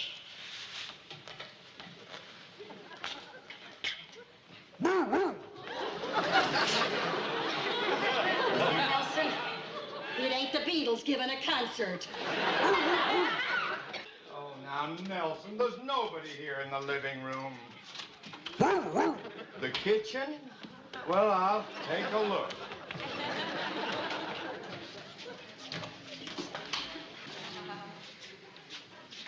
Now, you see, Nelson?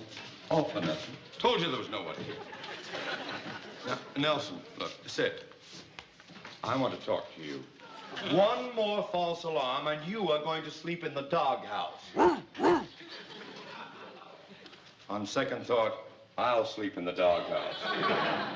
You can sleep with Irma.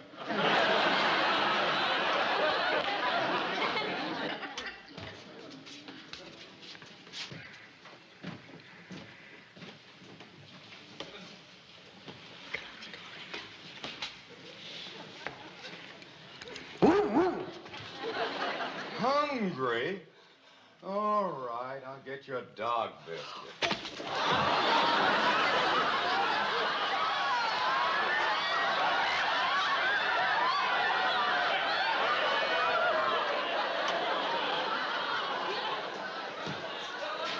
Let's see, where did Irma keep those dog biscuits? Sit.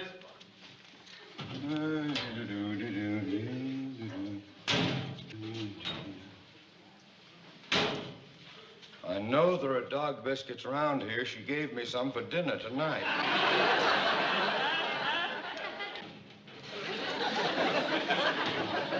Nelson, do you know where she keeps them? Yeah,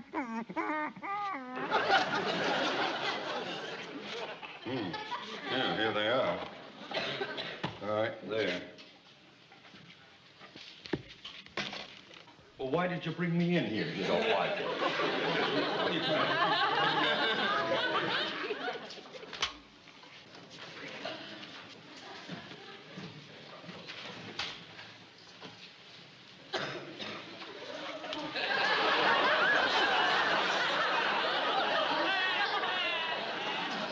I'm sorry about your face, Viv. Oh, it's entirely my fault. My face shouldn't have been where it was, on the front of my head. Viv, your nose. My nose. What's the matter with my nose? My nose. Oh, still. What's the matter with my nose? My lens. My lens. It's right on Your the lens end of is it. on my nose? Tip your head down so I can get it. I found it. I found it. I found it. Now, if you want to go for a walk, Nelson, go by yourself. Good night. Oh, thank goodness.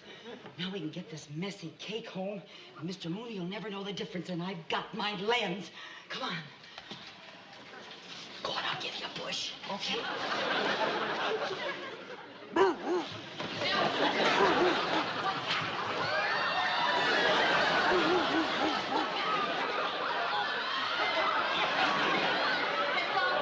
Oh, Lucy. Here, let me get the cake.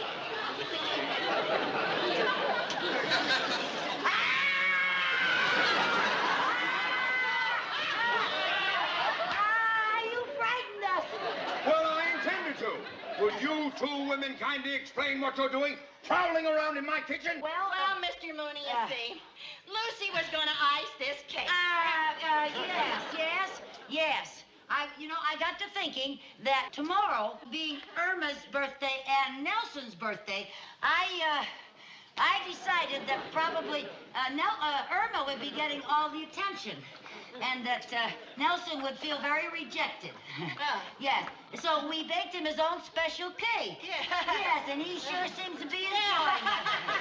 That's right. That's it. Good night, Mr. Mooney. Yeah, good night. That was it. Good night. Good night, Nelson. Good night.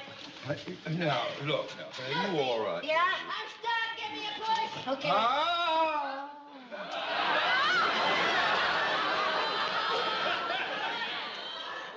Allow me. Mr. Mooney!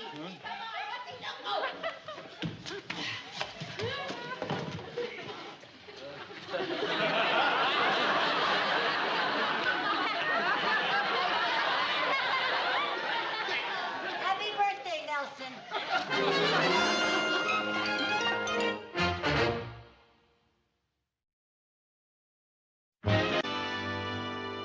Well, I'm so sorry you ladies have to leave. But please believe me, if there's ever anything that Mrs. Bagley and I can do for the Danfield Art Society, we are certainly at your service. Thank you, Mrs. Carmichael, for a lovely luncheon. Oh, thank you so much. I'm glad you enjoyed it. It was the most enjoyable luncheon. Was it really? Thank you. I can't remember enjoying a luncheon more. Oh, thank you. I enjoyed every minute. Did you really? Goodbye. Goodbye, everybody. And I'm so glad you enjoyed it. Oh, they didn't enjoy it at all. I bet they thought it was a lousy luncheon. Oh, come on now, Lucy. We did the very best we could. I'm sure we made a good impression on them. Well, I certainly hope so, because if we ever expect to become members of that art society, they are the women that have the final say. Oh, if we don't get to be members, it won't be a big tragedy. Well, Viv, this is the best club in town. I am not going to knock myself out to try to get to be a member of a club composed entirely of women. Now then, if we were trying to get into the YMCA, that'd be something different. Oh, Viv. Well, I don't see how they couldn't have liked the luncheon after all the trouble we went to. And even if they didn't like it, they certainly realize how hard we work to please them. Oh, they'd never realize how hard we work. You know, every one of those 4 women has a full-time maid. That's right. Oh, boy, what a way to live. You know, I've always thought that was the greatest luxury a woman could have, a full-time maid. I'd rather have a full-time maid than a full-time husband. Hey, you know something, Viv? Those women have such prominent backgrounds. Yeah, and they all get a chance to sit on them. Hey, do you know something? What? We could have a maid if we cut down on our expenses. Yeah, we could give up the luxuries like bread. No, Viv. No, I mean it. And not only would we impress the women from the art society, but we'd be able to save money, too. Save money? Now, how do you get that? Well, if we had a maid, we wouldn't have to get up in the morning, right? Yeah. Now, we could sleep right through breakfast. That'd be a saving right there. And if we really wanted to save, we could sleep right through lunch. Well, I'd have to sleep right through lunch, because if I didn't get breakfast, I'd be too weak to get out of bed. Figure out how much we save by doing that. Oh, and another thing. If we didn't go to the movies, we'd save right there, and we'd save money on all the popcorn and candy and junk that you eat there. Let's see, now, that would be $4, about $3 for all of that stuff. 13, that's $15 we save right there. Well, that certainly isn't enough to hire a maid. No. Well, let's see now. Where can we get some more money? Come in. Oh, greetings, ladies. Hi, Mr. Mooney. I just dropped by with your trust fund report. Mr. Mooney, just before you came in, I said to myself, Lucy, wouldn't this be an opportune time for Mr. Mooney to drop by? Mrs. Carmichael, for what foolish reason do you want money now? She wants to hire a maid. Oh, over. Oh. Now, what did you want the money for? She just told you, for a maid. That is the most ridiculous, extravagant idea you have ever come up with. Mr. Mooney, having a maid is not an extravagance. It is a necessity when we entertain. My dear Mrs. Carmichael, my wife entertains a great deal because I am the president of the bank. She very often gives dinners for 20 or 30 people, but she wouldn't dream of asking me for a maid. Well, who does the cooking? Who washes the dishes? I do. A maid! A maid! You want them!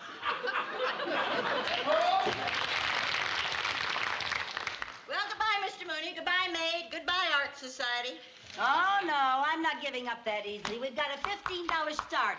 Look in the want ads and see how much a maid costs. Oh, all right. Here's one. Experienced maid, capable housekeeper and cook, excellent references, formerly employed by a state senator. State senator? Yeah, state senator. Salary, $40 a week. Oh, no. Well, now that was fun. What do we play now? Dear. Here's one. Experienced maid, single, refined, well-educated, nice appearance, hard worker, good cook, excellent references, own transportation, salary $25 a week. Let me see that. Right there. That's help wanted, not job wanted. Somebody wants to hire all of that for $25 a week. Oh. $25, that's it. That's what? Well, we've got a $15 start. Now, if I took that job for $25, we could hire the $40 maid for ourselves. You're going to stand there and tell me that you would go out and work as a maid in order to have a maid? Yes. Certainly. A lot of women who have maids go to business, and it's none of my maid's business what business I'm in.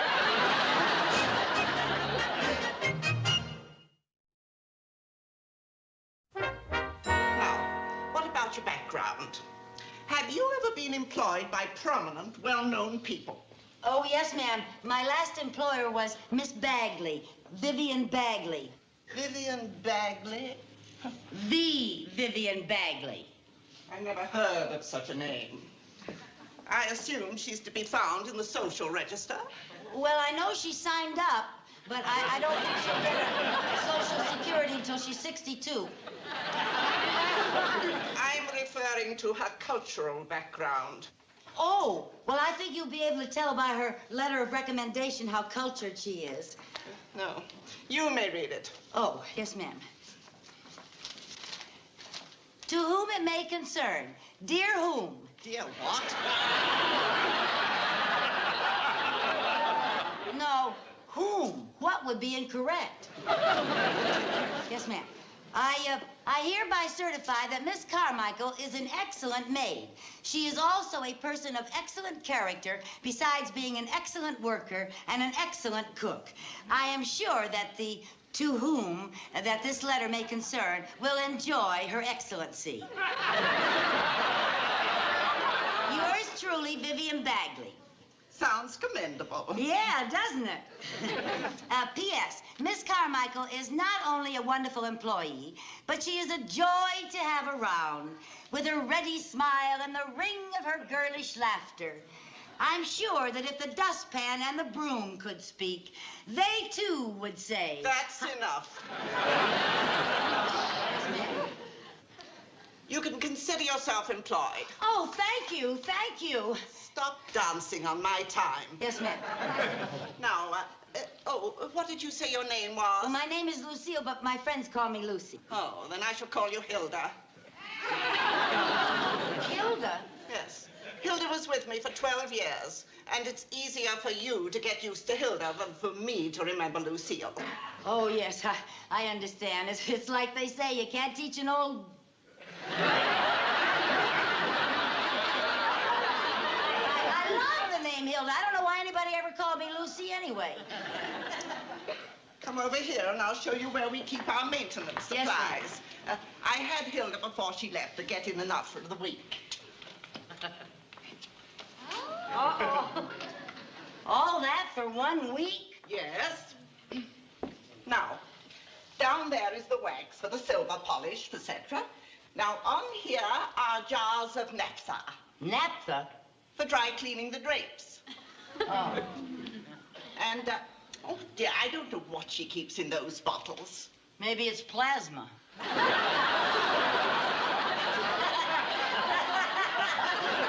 It's sort of the same color and everything. And we can do without the ring of your girlish laughter. Now, for a start, you can fix me a little breakfast. Oh, all right, ma'am. What would you like? Now, let me see. All I want is a small minute steak. Yes, ma'am. I'm very good at steaks. Where do you keep the steaks? Right in there. Yes, ma'am. 1 minute steak coming right up.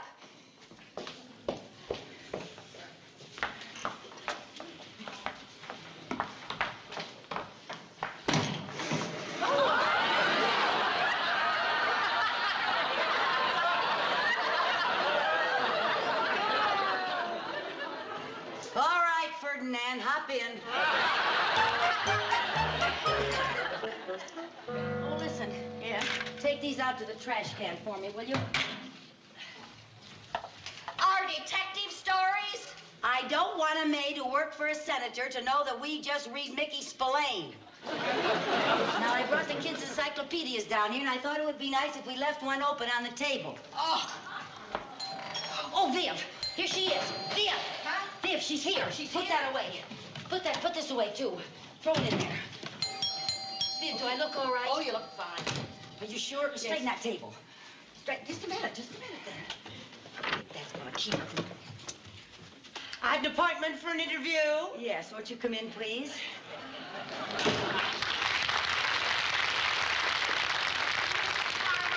Oh, no, I'm Mrs. Carmichael, but you can call me Lucy. This is Mrs. Bagley. You may call her Viv. And I'm Miss Putnam, and you can call me Miss Putnam. Well, won't you sit down, Miss Putnam? Won't you sit down over here where we read the encyclopedia quite a bit?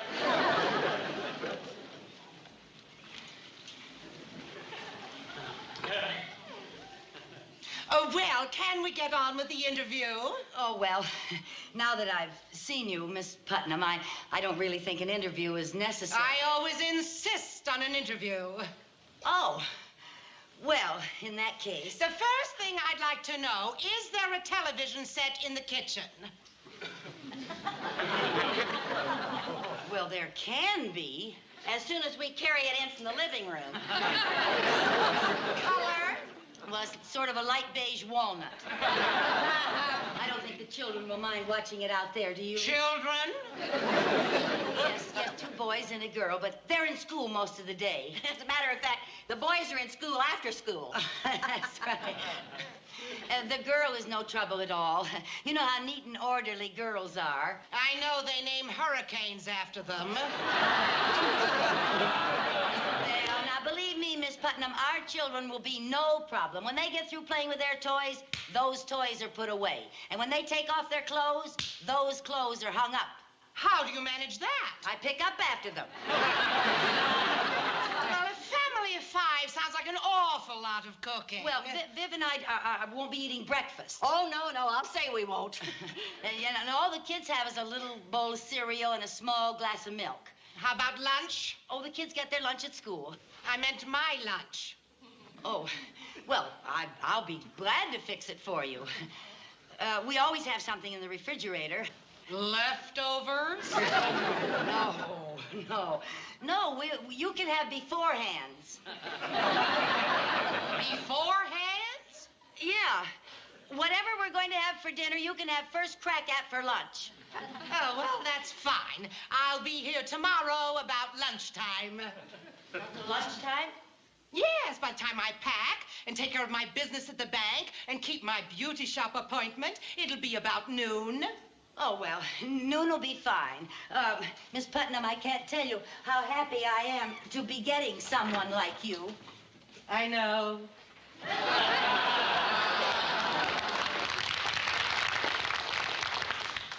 get up off your knees now. Oh, Viv, I just wanted to make a good impression. Well, I think you made a good impression. Oh, by the way, what good hot beforehand do you intend to serve her for lunch tomorrow? How about you making one of your delicious steak and kidney pies? Now, Lucy, you know we haven't had any steak in this house for 2 months, and I'm sure we're fresh out of kidneys. Besides, I have an appointment with the dentist tomorrow noon. Oh, darn it. Well, now, wait a minute. I know what I'll do. I'll rush out on my lunch hour and bring Miss Putnam a hot lunch from the delicatessen. How about that? Do you mean to tell me that you're going to leave here at 6 o'clock in the morning and go and work for Miss Van Vleck and then take off on your lunch hour and go and buy a good hot lunch for a maid that's not going to show up here till noon? Yes, I'll do that if it'll help us keep a maid.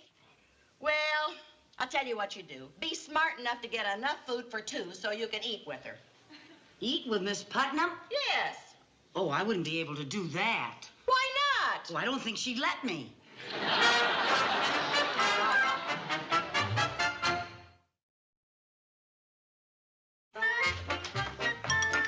Hello, Miss Putnam. Oh, hello. Here's your lunch. Nice hot chicken. Broiled? Roasted. Oh, well, that'll do.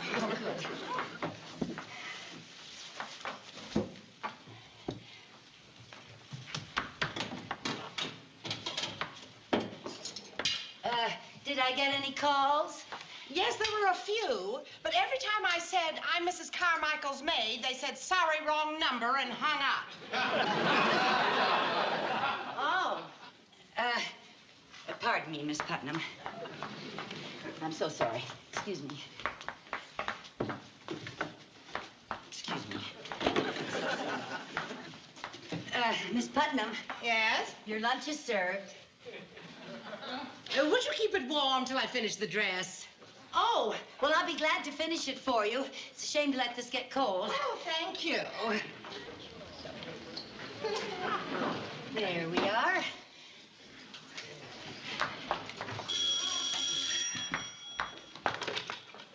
Hello? Miss Putnam? Oh, well, will you please give me your name and in case she wants to call you back? Gladys Wentworth? Oh, I'll take that. Oh, Miss Putnam will take it.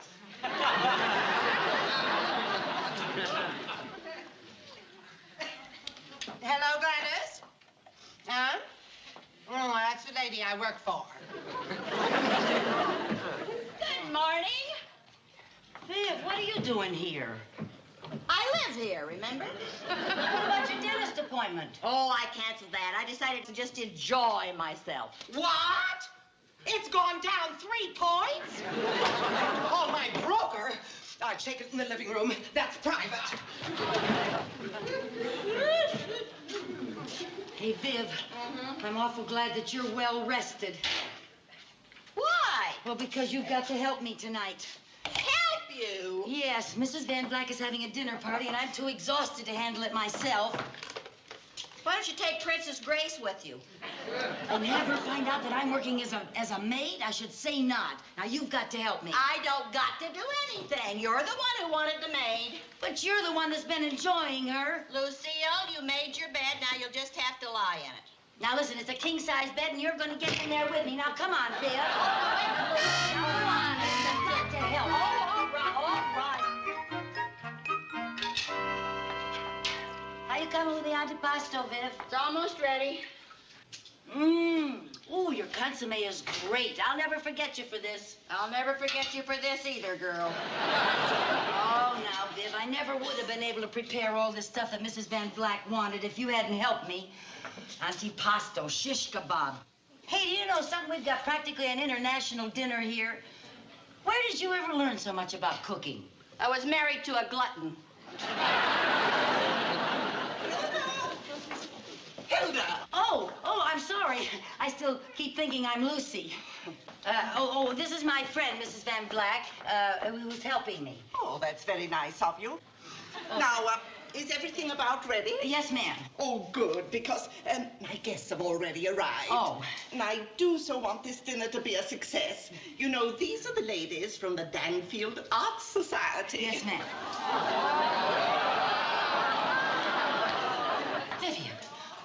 gonna do? I don't know about you, but I'm breaking out of here. Oh, no, Viv. Viv, I need you here. Now, listen, if they see us serving their dinner, they'll never let us in that society. Viv, I've got to keep this job. Now, please, you've got to help me. Oh, come on now. Now, wait a minute. Let me think. I think I've got an idea. Oh, don't have another idea. No, don't please. have another idea. Now, listen. Maybe we can disguise ourselves in some way. What'll we do, hide under the antipasto? No, listen. Now, this is sort of an international dinner. Maybe we could disguise ourselves to represent the country that each course comes from. That's the craziest thing you've ever thought of. No, it isn't, Viv. Now, listen. Now, look. I put on my babushka. I put on my shawl. And I'll get right in there with this. And serve the borscht. That isn't borscht, that's consommé. Borscht. Wish me luck. Da! Da, da! Da, da, da, da, da, da, da, da. Da, da, da, da, da, da, da. Da, da, da, da, da, da, da, da.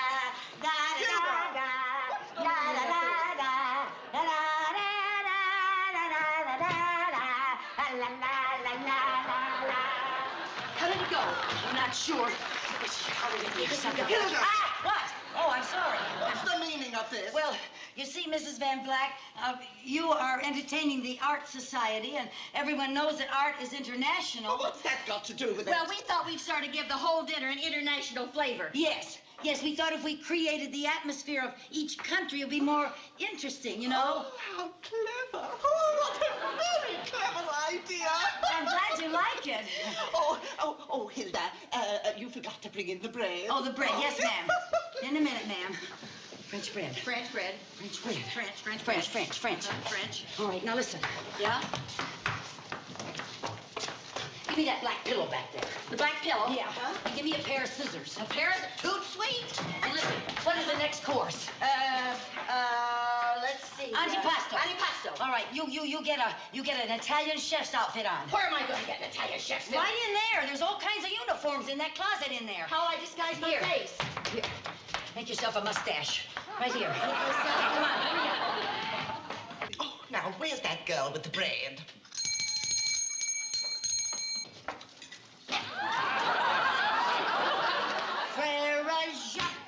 Frère Jacques, dormez-vous, dormez-vous, la la la la la la la la. It's my maid's own idea. You know, a Russian costume for the borscht and French for the French bread. How terribly clever your servants are. Oh, and they're so capable in the kitchen. Wait till you see the wonderful tray of antipasto they prepared.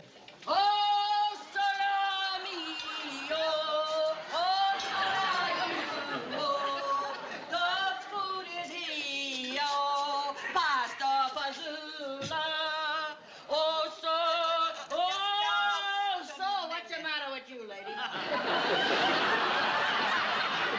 You forgot the wine. Oh, the wine she's a be along and a one minuto. Oh, salami, oh, so.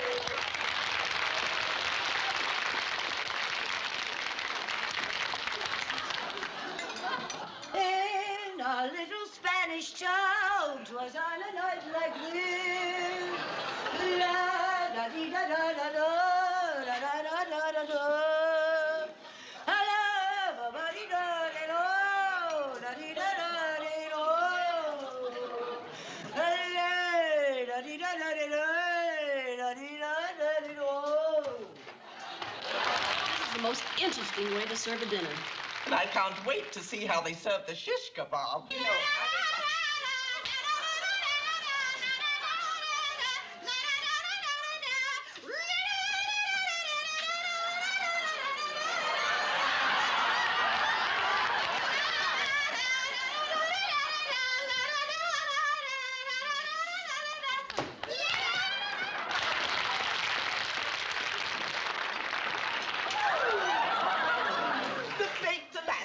Jingle bells, jingle all the way.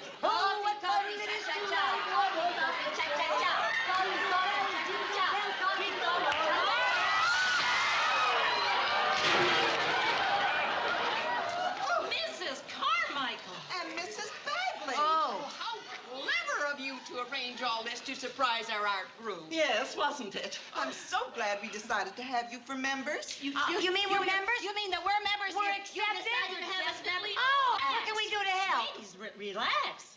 We love your enthusiasm, but we don't want to rush you. Russia! La, la, la, la, la, la, la, la,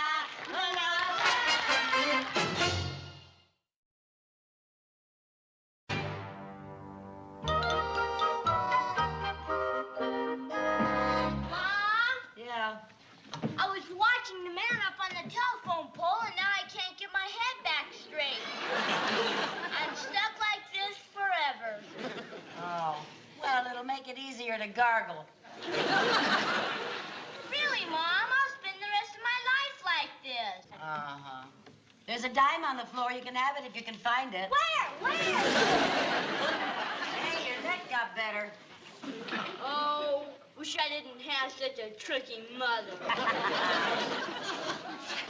Lucy, I found 10 more stamps in my pocketbook. They're a little linty, but I think they're still good. Good.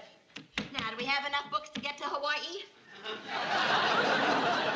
I think we have enough to get to Harrisburg, Pennsylvania. Do they hula in Harrisburg?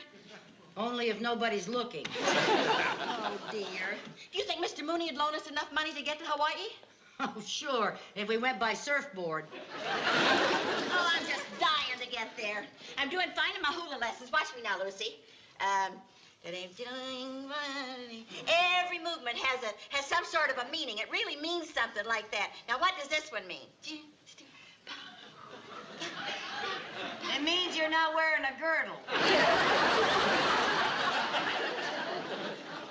Well, I look a lot better with my grass skirt on, but I just washed it. You washed it? Sure, what'd you expect me to do with a grass skirt? Mow it? Get that, will you, Viv? Okay. Oh,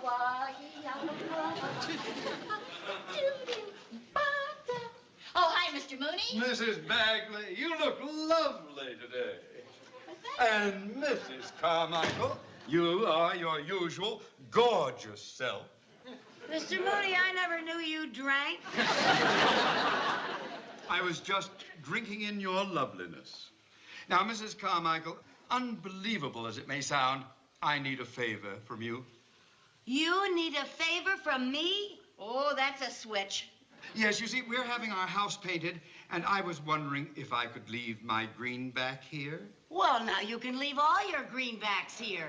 That greenback is my bird. Oh. Yes. Oh. It'll only be for the day because the smell of paint makes her ill. Oh. It makes my wife ill, too, but nobody will take care of her for a day. I just show you the little girl here. Here we are. Oh, isn't that darling? She's beautiful. Yes. What is she? Well, that's a cockatiel. Oh, a cockatiel. Well, we'd be very happy to take care of her, Mr. Mooney. Good, good. Of course, I could have left her at the pet shop, but I hate having her associate with those common birds. She might pick up some bad language. Oh, well, don't you worry. I'll watch her like a hawk. Oh. What'd I do? She heard you say H-A-W-K. Oh, I'm sorry. Yes. Miss Carmichael, can I speak to you for a minute, please? Okay, Charlie. Look, I have to go back to the telephone company to pick up some more material, so I'm going to leave my equipment in the backyard, okay? Okay. I'm afraid you won't be able to use the phones till I get back, though. That's all right. I'll see you later. Okay, Charlie. She's the cutest thing. Oh, she's Does she say beautiful. anything, Mr. Mooney? Does she know any words? Oh, yes, she talks. I taught her myself. All right, now, Greenie, say something for the nice ladies. Come on, say something. E pluribus unum. E pluribus unum. E pluribus unum, my favorite word.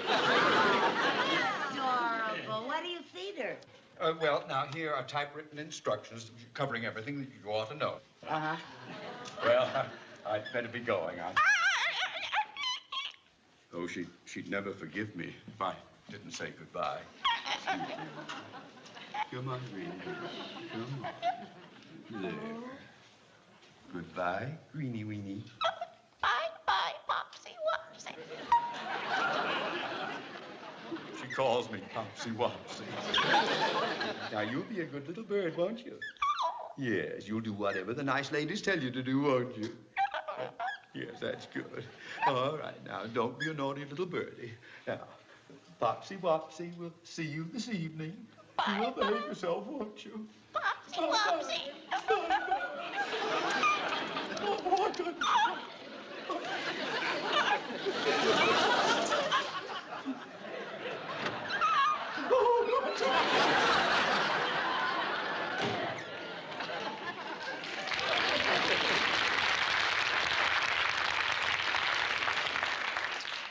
When he says goodbye to his wife, he just shakes hands.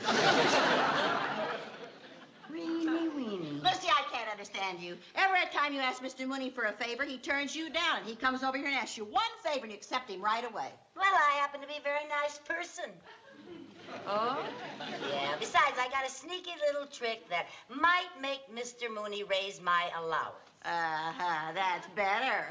What's the sneaky little trick? Well, I just thought maybe the way to Mooney's heart is through Greenie, Weenie, Backy, Wacky. Yeah. Greenie, Greenie, come here, Greenie. Repeat after me. Give Lucy more money. Oh, that's a terrific sneaky trick. Do you think you can teach her to say that? I don't know, but it's worth trying. Come on, pretty baby. Give Lucy more money. Give Lucy more money. Come on now, if you don't say it, we're going to write it on a piece of paper and rub your beak in it. Viv, you scared her. You don't understand birds. What do you mean I don't understand birds? The only way that that bird will learn anything from us is if she loves us. We have to make her feel she's among friends. Well, what do you want us to do, grow feathers? No. We'll give her fresh water, we'll feed her, we'll clean her cage, and then she'll love us. Oh, listen, I fed, watered, and cleaned the cage of that bird I was married to, and you know how that turned out.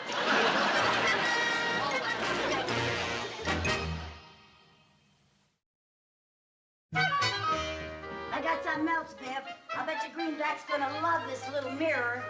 Oh, dear. Why don't you get that bird a statue? A statue? Yeah, all birds love statues. Oh, You bought that bird so many presents you can hardly see her in the cage. Oh, yes, she can. She's down in there somewhere.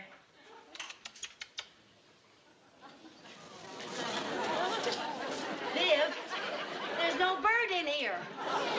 Did you leave the cage door open when you put the water in? No, I didn't. You must have left it open when you fed her. No, I didn't leave it did not open. leave the door to that cage Viv, open. I you know must have. I didn't. You must Let's have not yell left at it each other. Let's not yell at each other. Yeah, let's save all of our strength for when Mooney tries to kill us. We gotta find her. Here, Greenie, Weenie, Backy, Wacky.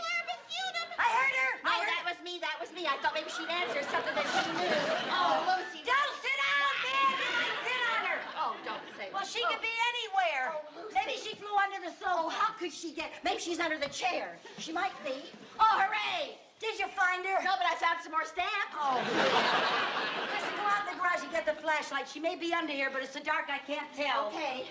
Here, Greenie Weenie. Vote for Dewey? Boy, I gotta sweep under there more often. Lucy, I found her. Where? She's out on the telephone pole. A telephone Yes. pole? Oh, we gotta get that bird or we're dead ducks. Yes, where did you see him? Right on the pole, on that telephone pole. Which He one? was right up there on. He's right up there. See him? Right up there. Oh. Come on, Greenback. Greenie back. Here, I'll Greenback. handle this. I'll handle this. You come down off that wire this minute. Do you hear me? Right this minute. Oh, boy, you've sure got away with birds. Well, I'm just gonna have to climb up there and get her. Oh, Lucy, you can't do that. You'll get a shock. Well, I'd rather face a few thousand volts of electricity than one angry Mooney, I can tell you that. Besides, the phone man was up there. Yeah, but he had on rubber shoes and gloves and things like that. Well, go look for something. Okay. Gee, I hope you know what you're doing. Don't worry about that. Come on, Greenie, Weenie, Backy, Wacky. Come on, honey. How would you like something to eat? Want something to eat, honey? Come on, honey. Come on.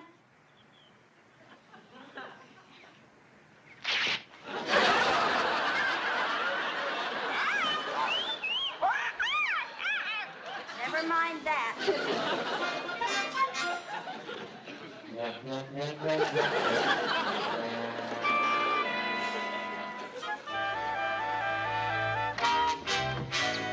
Oh, Lucy, what are you doing with my grass skirt on? My stretch pants just overstretched. Well, don't you get that wrinkled. Ringo? What'd you get? Well, I got these swim fins at Jerry's and a butterfly net and some asbestos gloves. Well, good thinking, Viv. What do you mean, good thinking? I'm getting just as kooky as you are. Oh. Now go get the big ladder for me. What do you want with the ladder? I need the ladder to get out on the roof, to get out on the pole, to get out to get the bird. Now get going. Oh, yeah, all right. When I get my hands on you, you're gonna wish you were never hatched.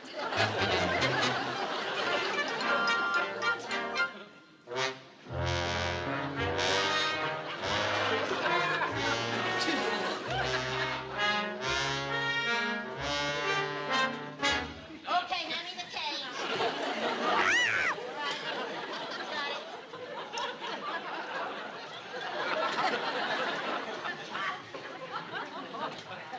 Oh, I swore I'd never come up on this roof again after we put up that antenna.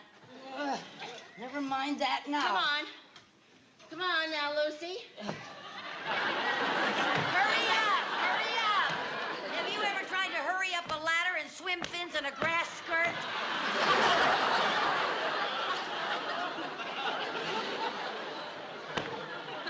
Well, you never looked lovelier. Lucy, What? you look like a Hawaiian trying to stamp out a fire. Not that, not that. Oh, up. Don't make any more jokes. Well, don't try to knock this antenna down. Lucy, What? maybe I can try to get him with the net, huh? Of course not. You'd frighten a bird. Now, don't even think of that. Listen, if he didn't get scared looking at you in that outfit, this isn't scary. Hello, Greenback. Hello, Greenie Weenie. Come here, Greenback. What a bird. She speaks Latin, but she can't understand English. I'm just gonna have to go out on that pole and get her, that's all.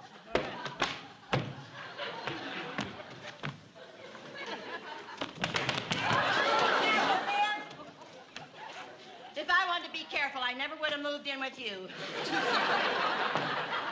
Viv, you're gonna have to give me a boost. Give you a boost? Yes. Come on. Okay. I don't mean with a butterfly net. All right. You Now watch help me get now, up on Lucy. here. Am I near you yet? Not yet, honey. Back up, back up. Back up. A little bit more. A little bit more. Yeah? That's it. Now give me a boost. Give you a... Oh! Lucy, get your flipper out of my face.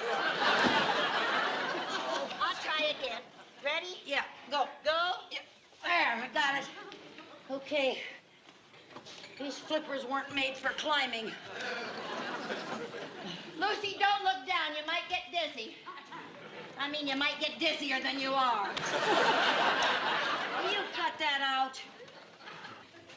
Jerry, you stop that. Oh, Mom, I just want to watch. You get down from there this minute.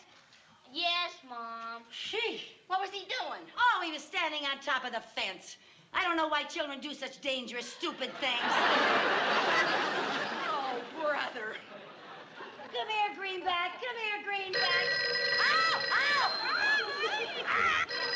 Ow!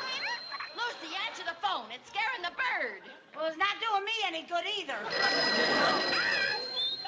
Hello? Operator, give me the police. The police? Yeah, there's some fruitcake up on the roof wearing flippers and a grass skirt, yelling, eat, eat. And there's another fruitcake trying to catch her in a net and put her in a cage. Oh, come now. The police would never believe a story like that. Oh, some nut. Here, Greenie. Here, Greenie. Come on, baby. Come on, Birdie. Oh, I got an idea. You see this thing? Yeah. This is a seat that the telephone men use. It is? Yeah. What are you going to do, Lucy? I'm going to get in here. I'm going to push off. Don't hurt my grass skirt. Oh, I know. Vivian, for heaven's sake. We don't get this bird, you'll never get any place. It won't matter whether you got a grass skirt or not. For heaven's sake. Now, I'm gonna push off and I'm gonna get you, you little rascal. Okay.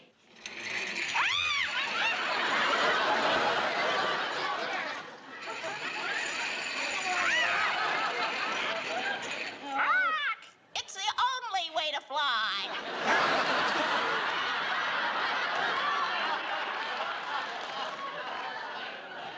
Well, smarty pants, I'm blasting off again, greenie weenie.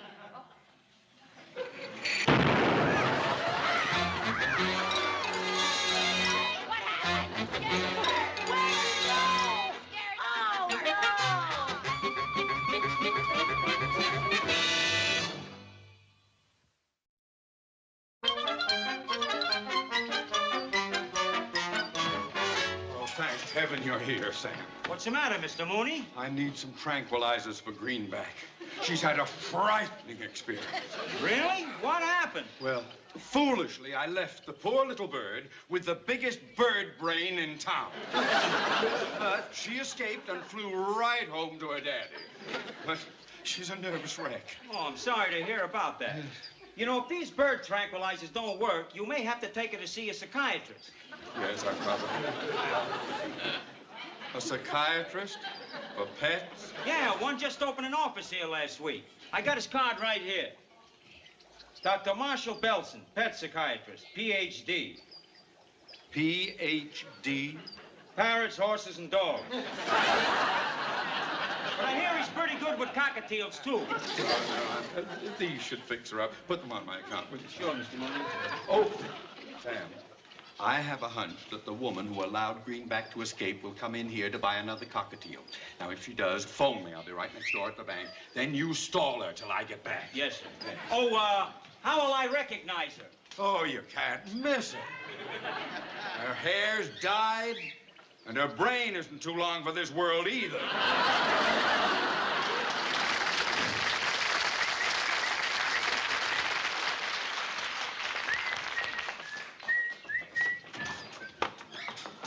What can I do for you, ladies? I've got to have a cockatiel right away. Cockatiel. Yes, please. Oh, a cockatiel. Yes, do you have a Well, cockatiel? you've certainly come to the right place. Oh, good. But, would you excuse me for a moment? I gotta make a phone call. Oh, of course. Thank you. I don't think we'll find another one that looks just exactly like Greenback. Well, we've got to if we expect a full moon. Oh, look, there are the turtles. Oh, I brought a turtle in here once that just hated me. Well, how can you tell when a turtle hates you? He kept trying to rub my name off of his back. Listen, Viv, where do you think Greenback is? Halfway to Capistrano. She was a cockatiel, not a swallow. Sorry to keep you ladies waiting. Oh, that's now, all right. what kind of a cockatiel did you want? Well, do you have one with a green back and a blue dot on its left wing that says E pluribus unum? No, but I got a black-coated minor bird that says hello, goodbye, and rat fink. No, that's no good. How about a parrot that sings hello, Polly? No, those are the cockatiels, please. Follow me to the bird. Okay. Hello, goodbye, rat thing. Interested? No, I've got to have a cockatiel. This way to the birds, ladies. Red Fink! How about Red that? Fink, he said. Oh, look at them. There's some Lucy. cockatiels. Oh, look. How about that one over Mark. there? This one here? That one? Yeah. That one right over there in the corner. That looks kind of like it. No, Which Lucy, one, that lady? one's too fat. Too fat, yeah. Much fatter than the other one. How about this one right here?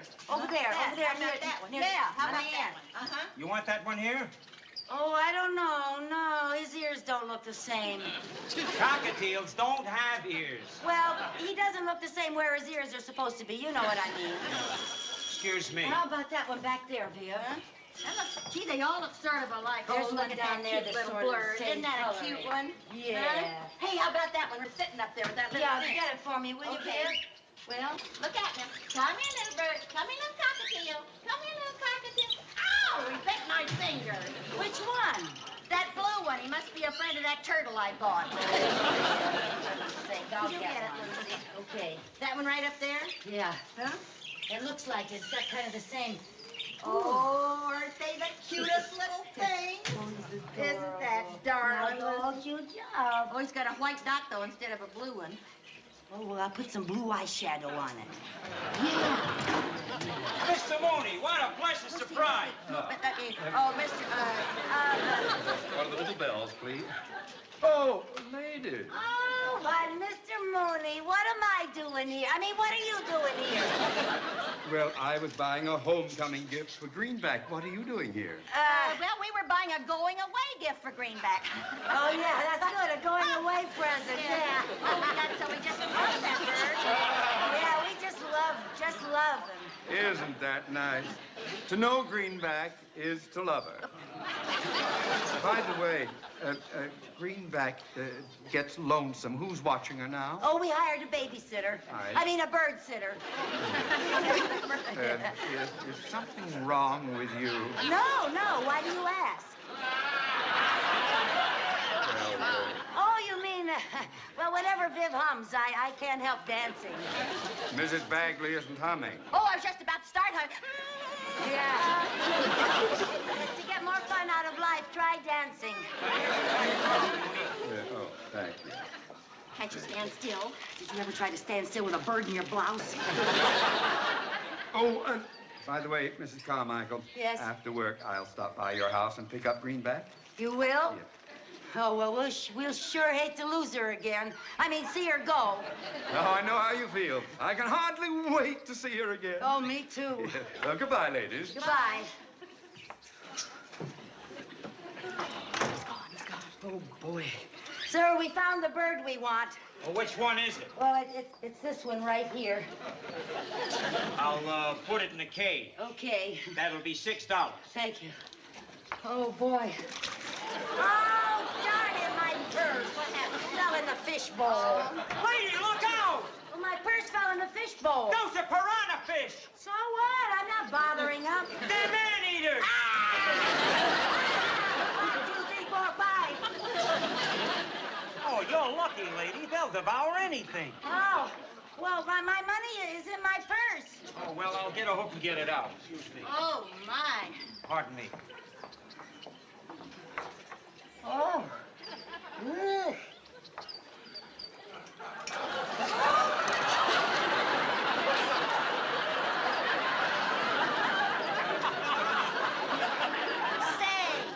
I'm going to send a bucket of those fish to my ex-husband for his birthday.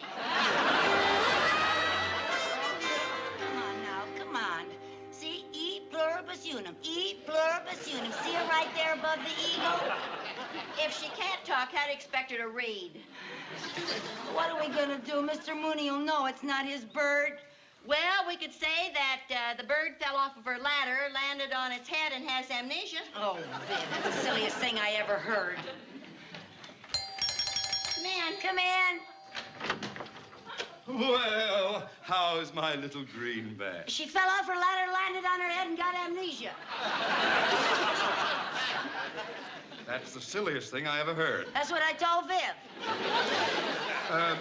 Why does she have a white spot on her wing instead of a blue one? Oh, the fall scared her so much that she turned white. That's right, that's right. That's actually what happened. It's just one of those crazy things. Oh, well, this seems to be a day for crazy things. Oh? When I went home for lunch, the strangest thing happened.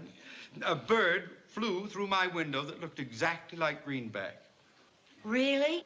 Yes, yes. She landed on my shoulder, kissed my cheek, but instead of saying E pluribus unum, it said, give Lucy more money.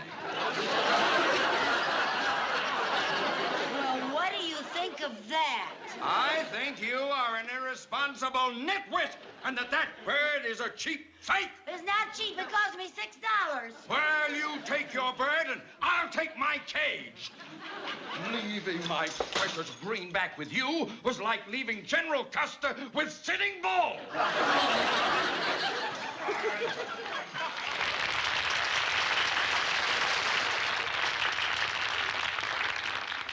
Boy, he was mad. And I don't blame him. You certainly were a bird brain to keep the door of that cage open. Me, a bird brain? You were a bird brain for not watching the cage. Oh, look who's calling who a bird brain. You're both bird brains.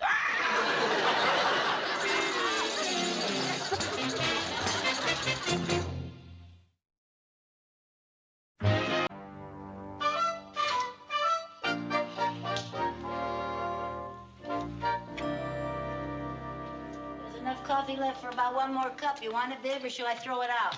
Oh, made up my mind yet. Well, since when does it take a Supreme Court decision about a cup of coffee? No, I don't think so. But on the other hand, now, maybe I will. No, I don't think so. Oh, dear. Will you make up your mind? Do you want a cup of coffee or don't you? Huh? Do you want some more coffee? Oh, I'm sorry, honey. I was going over my budget. Yeah, I'll have another cup of rust. Very funny. I told you the city's working on the pipes. That sediment in the water. Well, I hope so, but my teeth are beginning to squeak. What's all that figuring you're doing?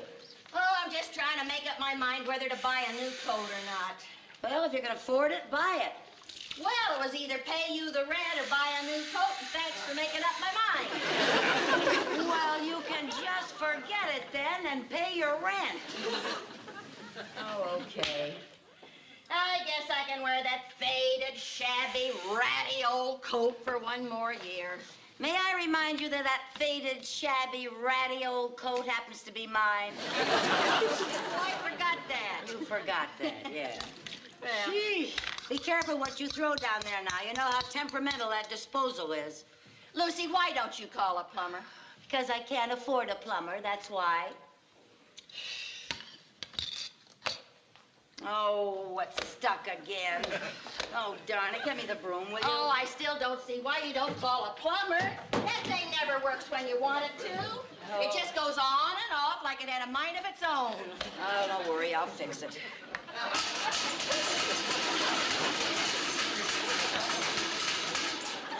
There, that ought to do it.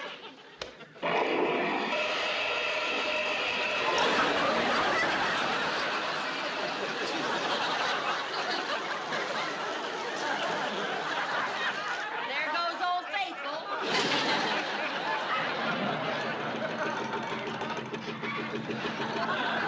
Oh, Lucy, when are you going to call a plumber? I feel like I'm living in Yellowstone National Park. If you would just stop throwing chicken bones in there, it wouldn't get clogged up. Now, what would you like for me to do? Eat the bones and throw the meat in there? I just ask you to be careful, that's all. Okay, okay. Hey, Phil, remember that penny you gave me last week? Yes, I remember that penny. Me and my wild impulses. It says right here in my coin collector's book that it's worth 50 cents. Oh, you're kidding, really? See here, it's a 1927 S. Lincoln penny. Oh, Viv, he's right. That penny's worth 50 cents. Jerry, how about splitting 50-50? Oh, Viv. Oh, I was only kidding. Mom, I'm going right down to the coin dealers and sell it. Okay, honey, but you be careful crossing Main Street. Now that I've got 50 cents, I'll be extra careful. Let me see that book, girl. Hey, look, there's a Lincoln penny worth $2. Oh, there's one worth $10. Lucy, listen to this. There's an 1877 Indian head penny worth $800. 800?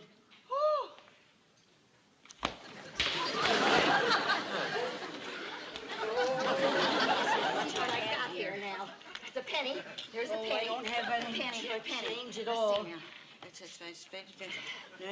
No. Let's see. How much is this dime worth? A dime? Dime, just a minute. A dime. A nickel. Let me see what Now, wait just a minute. I find about this nickel. No, Let me see what the quarter's worth. Oh. Oh, dear, and that's all I have. Well, that cleans me out. Oh, come on. We emptied that cookie jar 2 weeks ago. Yeah. What about your money for a rainy day? It rained last week, remember? Gee, well, we need a big pile of money. Then maybe we'd get lucky. Oh, the only place you could get a big pile of money today is a bank. Mooney! Miss Ferguson, Yes, Mr. Moody? listen to what my horoscope has to say today. Planetary influences favorable. Financial gain imminent. A fine day for harmonious relationships. That sounds promising, doesn't it? Are you sure this is today's paper? Cancel my subscription. No, you cannot have an advance on your allowance. No, you cannot make a withdrawal on your Christmas club account. And no, your insurance dividend has not arrived. Mr. Mooney, we are here to make a business deal. It is surefire. It cannot miss. Goodbye, Mrs. Carmichael. Oh, now, Mr. Mooney, just a minute. What kind of a banker are you to you turn down a gilt-edged business deal without even knowing what it is? Very well. What is it? We want to borrow some money. Everybody does. How much do you want? Well, $20. We promised to pay the loan back within 24 hours. With interest. Yes. With interest? Yes. Oh, what do you have as collateral? Oh, how about my watch? Mickey Mouse is one of my favorites. I guess I put Jerry's watch on by mistake. How about my watch? My ex-husband gave it to me for an anniversary present. Those aren't real diamonds. I know it. The only real thing my ex-husband ever gave me was a pain in the neck. Well, how about the two watches in my compact? Oh, you're not going to give him your good jade compact. Oh, that isn't jade, it's brass. It just turned that color. What else have you got? Well, let's see. Here's 3 earrings. 3 earrings. And I got a Bowser bag with some spaghetti and meatballs. And I have a collapsible drinking cup. And here's a jewel garter. And here's a locket with Chris's hair. And, oh, here's Jerry's baby shoe. It's already made into a bag. Oh, and here is the medal I got for winning the broad jump in high school. Now, that certainly should be enough collateral for a $20 loan, Mr. Mooney. I have seen better collateral in a gumball machine. Oh, now, come on, Mr. Mooney. Give us the $20. I'll give you the $20 if you get this junk off my desk. Oh, marvelous. Thank you. Fine. Step this way, Oh, lady. great. Thank you. Oh, hey, wait a minute. That's mine. What do you mean that's yours? It is mine. I loaned it to you 2 years ago. I've been wondering where that drinking cup Oh, was. for I'll just heaven's take sake, that I along. forgot about it. You know, you really thought this was jade, didn't you? You always told it was jade. You said that's jade when Well, I I wanted to didn't borrow want you take to it out. lose it. That's my garter, and that's yours. And these are my 3 earrings. Yeah, well, one of those earrings is mine unless you have 3 ears. Yes, yes. Ladies, Yes. if you'll step this way, we'll wind up this financial folderol. Yes, sir. Good.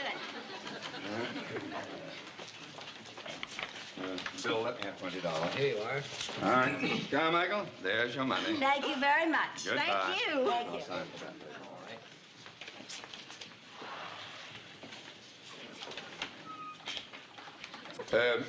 Was there something else I could do for you? We just want to change this $20 bill. Oh, why didn't you say so?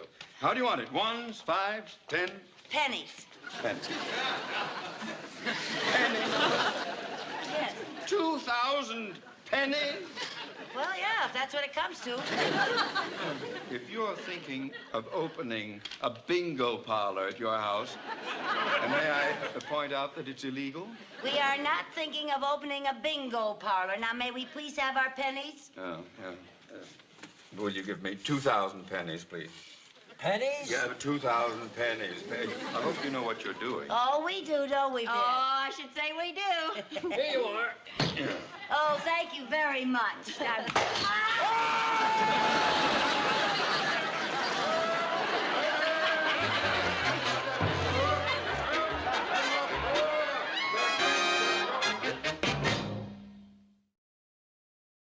Come on, why couldn't we drop it in the living room? My arm's coming right out of the socket. No, Viv, now I want to put it on the table where we can work. Oh, let's put it down on the floor, Lucy. Man, don't put it down. We won't be able to lift it up again. Come on now. I'm going to swing it up on the table. When I say 3, swing it up. Right. And 1, and 2, and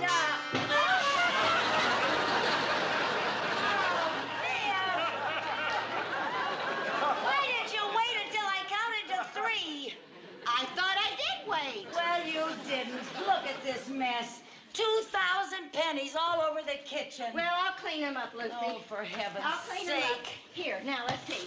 Oh. 1, 2, 3, 4, 5, 6, Oh, 7, 8, 9.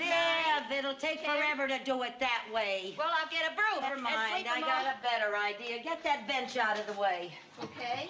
Good heavens. I thought I did wait till you say three.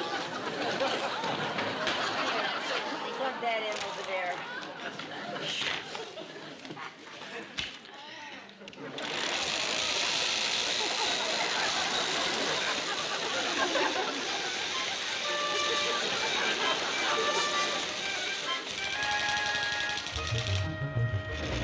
Did I miss any, Viv?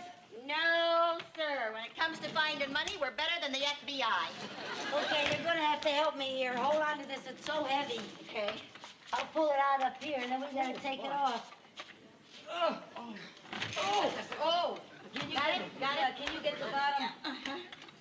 Oh, boy. Gosh. Oh, Lucy, why didn't you empty the dirt out of it? Well, for heaven's sake, I can't think of everything. Oh, now we'll have to put them in the sink. Well, okay. Take it easy now. We don't want another disaster.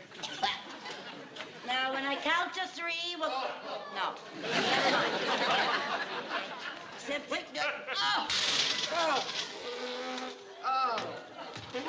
Oh, dear. Oh, Lucy's, they're so dirty we'll never be able to read the dates on them. Well, we'll just have to clean them, that's all. Yeah? I'll wash and you dry.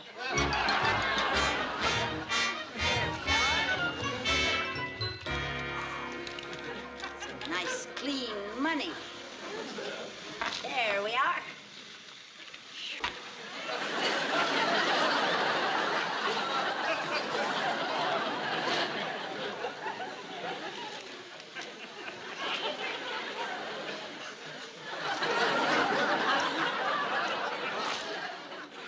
Not cleaning those one at a time, are you? Yeah. Oh, come on, Viv. Can't you go any faster? No, I can't go any faster. Oh, for heaven's sake.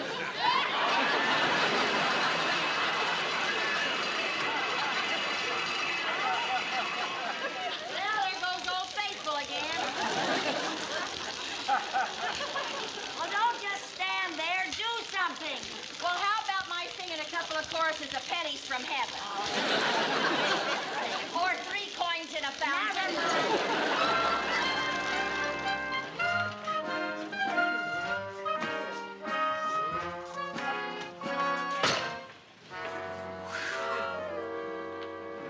Vivian, stop blinking. I told you, it looks awful.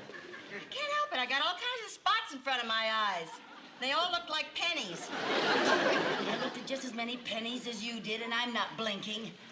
Lucy, let's just turn this in and go home, huh? Nothing doing. Now, according to the law of averages, we should find a valuable penny in the next batch. Oh, Mr. Mooney won't even give us another batch when he finds out that the garbage disposal scalped most of those Indians. He probably won't even look in the bag, for heaven's sake. Come on. Uh-oh.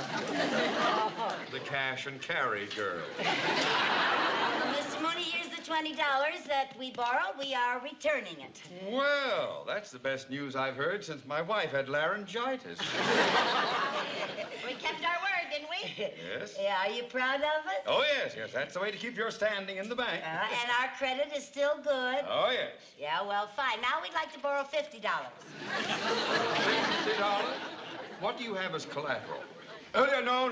Let's not go through that again. Now, Mr. Mooney, we proved that we are reliable. And if we're going to get anywhere at all in our business, we cannot possibly start with less than $50. $50 is the absolute minimum. Yes. I'll give you 20. We'll take it. How do you want the money this time? In pennies. Penny? Yes. Another 2,000 pennies? What's wrong with these? They were dirty. Yeah, I'm very surprised at a respectable bank giving out dirty money. Yeah. We won't spread it around town if you'll just give us 2,000 more. No, we won't tell anybody. No. Very well. But this is the last time. Okay. Yeah. Jim, another sack of 2,000 pennies, please. Pennies? Pennies? Lucy, Come down honestly, I don't think I can lug a bag full of pennies home again. Yeah, I know what you mean. Hey, maybe we could use this table. Mr. Mooney. Yeah, what now? Could we use an end of this table? We won't bother anybody. Those tables are reserved for the exclusive use of our customers. Oh, heaven help me, you're a customer.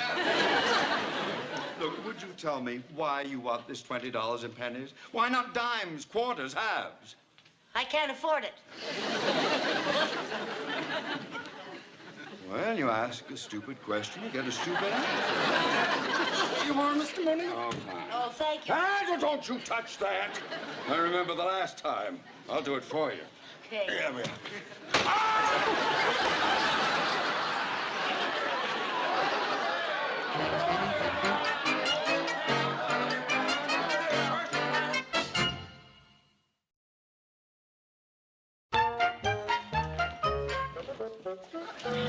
$1944. No. 1945D. No. Oh, Viv, can't you ever say yes? Yeah, when the right man asked me.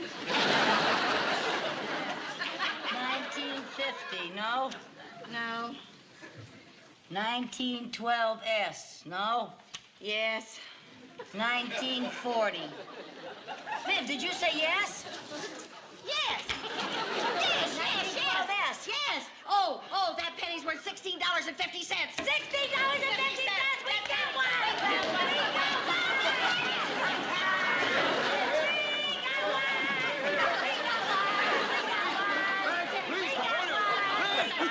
Please, lady! Watch it! What do you think this is, a Watusi festival? Tony, we found one. You found one what? A penny worth $16.50. A penny worth $16.50? That's right. And look, Mr. Mooney, right here there are 1,999 pennies. Now, let's see what we owe you. Well, now, we owe him a penny for that one that we're taking. That's right. And we owe him 3 cents interest. That's 4 cents. 4 cents. All right, my good man. Here is a nickel. Keep the change, and thank you very much.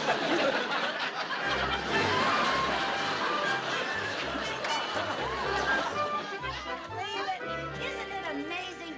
This is an ordinary penny, but it's worth $16.50. Ah. That's $8.25 apiece. That's right. Hey, we ought to do something to celebrate. Let's eat. Okay, we'll eat right after we exchange the penny. Oh, no, Lucy, let's eat now. I'd like a great big banana split and a double chocolate malt. Huh? No, Viv, we'll get the $16.50 first, and then we'll eat. No, Now, Lucy, come on. Let's eat first. All right, well, let our lucky penny decide. I'll flip it. And heads we exchange first, and tails we eat first. Okay. Okay, here we go. Hi, Lucy. Oh, hi, Lucy! Lucy, you dropped it. Oh! It went down the storm drain. Oh, no, I didn't. It did, too. It went right down the no, storm I drain. didn't. Now, there was a penny worth $16.50. Oh, We'll never get it out of there. no. And we worked so Viv, I hard, too. Oh, First, we had to get Viv. that loan from Mr. Mooney. Oh, Then we had to yeah. lug all those pennies Oh, home. I know, Viv, I didn't. We did not put down Then we had to pick them all up off of the floor. I know, it all we went through together. Then we had to clean them all, and then we got them Clean stuck in the them all. garbage disposal. Oh, for We heaven's went through sake. that whole thing, and now you I got know it, dropped a Viv, penny. I know. I'm sorry.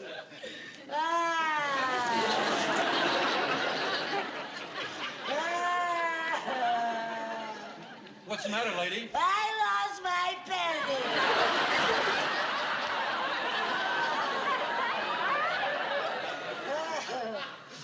Did she say she lost her penny? That's exactly what she said.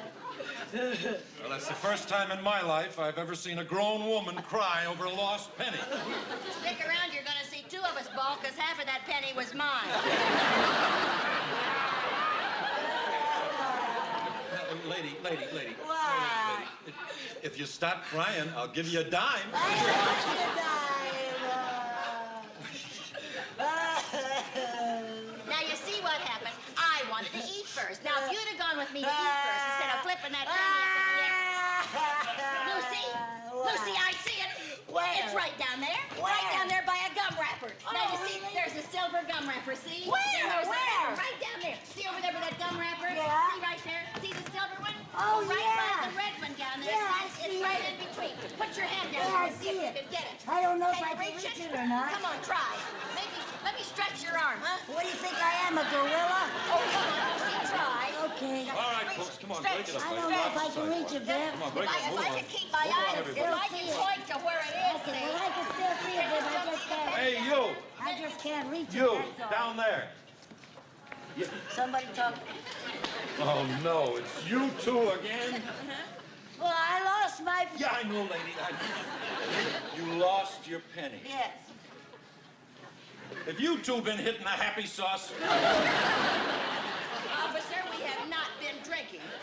Come on, Lucy, we don't have to stay here and be insulted. No, we certainly do not. May I remind you that it's people like us who pay your salary? And don't you forget it. Happy sauce. Just because we happen to be lying in the gutter.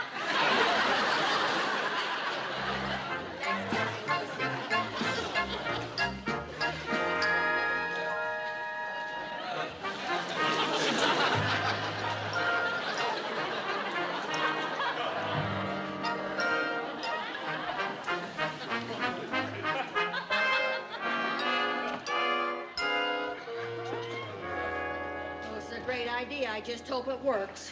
Oh, nobody's paying any attention to us. We look like workmen, don't we? With manicures? Put your glove on. Oh, my glove. Yeah. Come on, let's get going. Well, one of us has got to go down there. Yeah?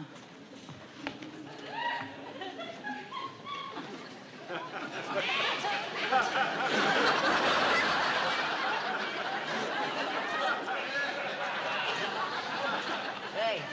Looks like I'm elected. Fine, okay. You still see it? Yeah, it's still there. Now, you know right where it is now, Lucy. Yeah, I can see now, it.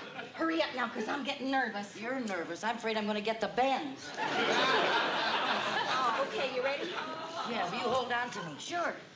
I'll get your feet. Well, hiya, fellas. What's up? Hello there. Well, hi there, officer. Hi, officer.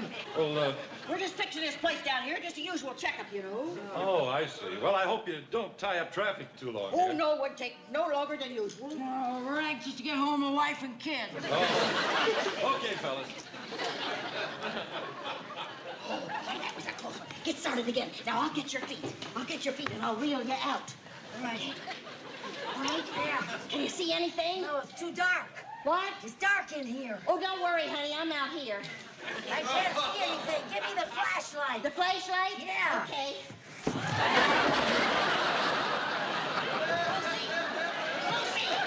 Lucy, where'd you go? Lucy! I'm over here. I can hear you, but I can't see you.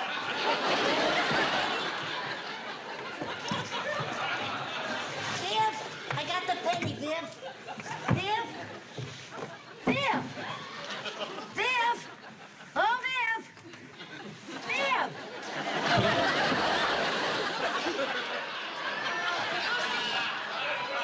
Lucy, where are you, Lucy? Lucy, are you dead? Lucy, I can't find you. Lucy! Lucy! Oh. Will you two dames stop playing tag? One more time and I'll have you both arrested.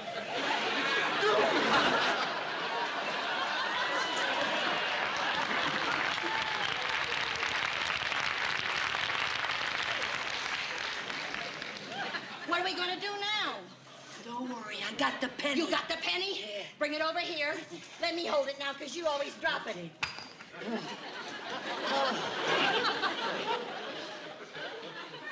What's the matter? What's the matter with you? What's the matter? What you doing with the penny? The penny, don't you? Did you drop it Yes, again? I dropped it again.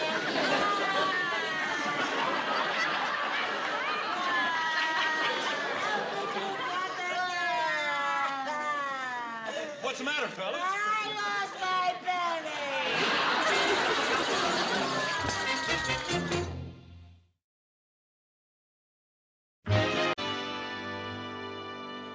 Viv, I just know Mr. Perkins is going to fire me. Now, Lucy, you're just imagining things. Well, I'm not imagining that I'm the only one of the whole group that hasn't sold a single vacuum cleaner. And I don't know why I haven't sold one. I called on some pretty dirty people. You just weren't cut out to be a sales lady.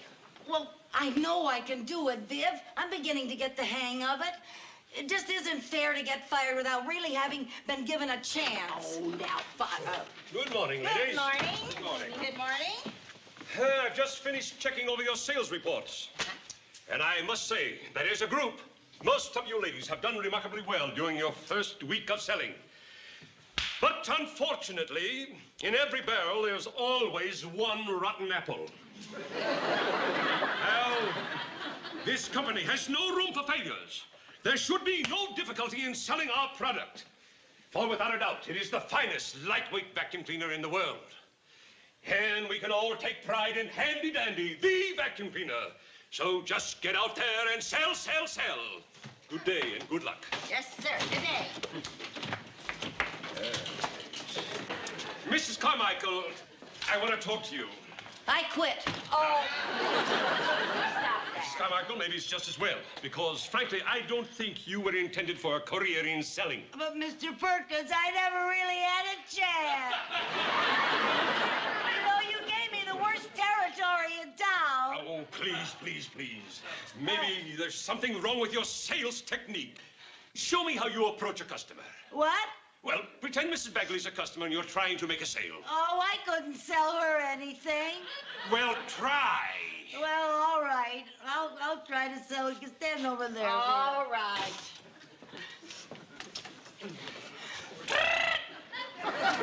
What's that? That's a buzzer. I gotta ring the doorbell before I get in. You're already inside. Start selling. All right, yes, sir. How do you do, madam? I represent the... If that's a vacuum cleaner you're trying to sell me, I don't want one. She's fighting me! You see, Mr. Perkins, everybody says the same thing. I only want to Mrs. show you Bagley, that you have to please, keep on give selling. her a chance to Because show you somebody the doesn't product. want one. Let her demonstrate it. Give me a chance, All Vivian. right, all right. Go ahead. All right. Madam, I have here the handy-dandy, lightweight vacuum cleaner. Now, pardon me. Now, I want you to notice, madam, how quiet it is. And I want you to notice how light this attachment is, and you can do anything with it. It vacuums rugs, and it cleans drapes, and it shampoos the furniture, and Mr. Perkins, what's the other thing that it does? Mrs. Carmichael, it's right here in the sales brochure. It's all you have to do. Oh, I'm sorry.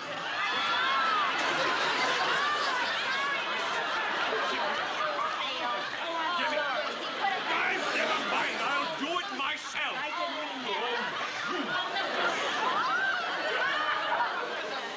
Please. Well, just let me talk to you a minute. Turn that thing off. Turn it off. Would it be all right if I take her along with me today and show her how a real sales lady works? Do anything you want, but get her out of here.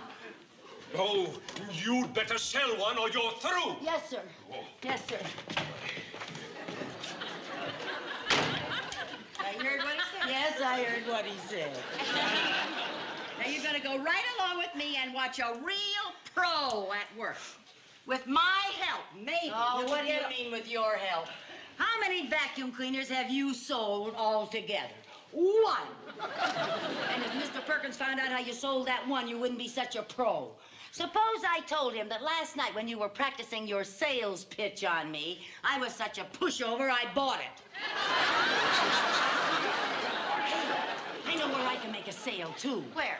Mrs. Mooney. Her husband's a banker. He can afford it. That's a marvelous idea. I'll go along with you. Oh, no, you won't. I thought of it first. Now he said we were supposed to work as partners. Well, we will, but after I sell Mrs. Mooney. Now, you can come with me, but wait in the car. Yes, Jim, I bought the stamp. It's a beauty, a 1918 upside-down airmail. Yeah, it isn't canceled. It's in perfect condition. Cost me $3,000, but it was worth it. Yeah. Come in. I haven't seen one of these for a long... What's that, Jim? Oh, no, I don't think so. No, hello, Mr. Mooney. Oh, no. Is Mrs. Mooney at home? No, and neither am I. Goodbye. How would you like to surprise your wife with a wonderful gift? Why should I? She doesn't have anything on me. I have here the greatest little vacuum cleaner in the whole country. Bully for you. Mrs. Carmichael, I am talking on the phone. If you don't... Well, you just finish Hello? your conversation while I get the machine ready for a demonstration. Don't bother. Hello, It's no Jim. bother. I'll just plug it in. Hey, that's a faulty plug. If you plug it in there, you'll get a shock and you'll... What? Nothing.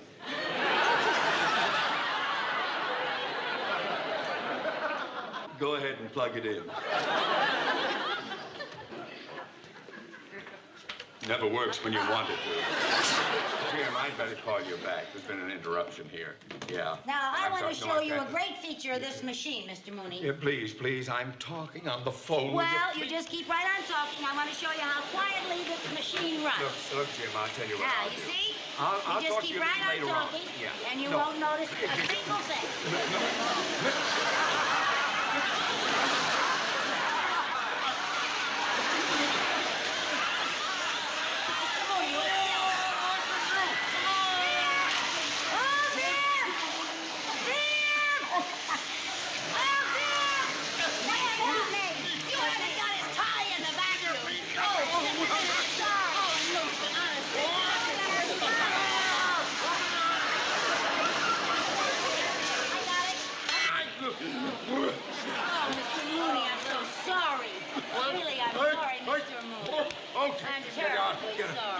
Get out.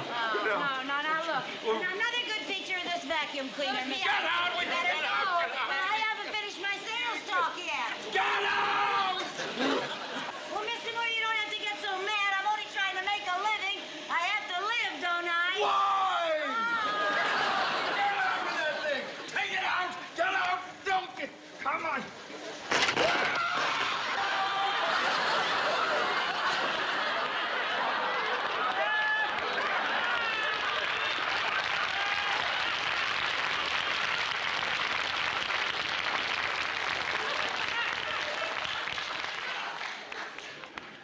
Oh, hello, Jim. Jim? Oh.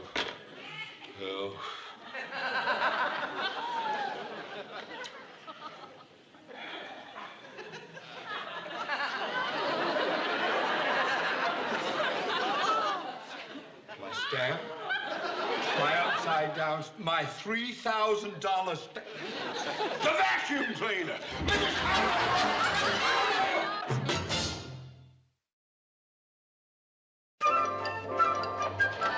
Yes? How do you do?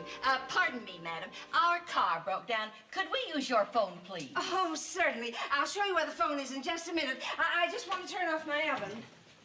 Now, I'm going to show you a smooth sales approach. You just stick around and learn something.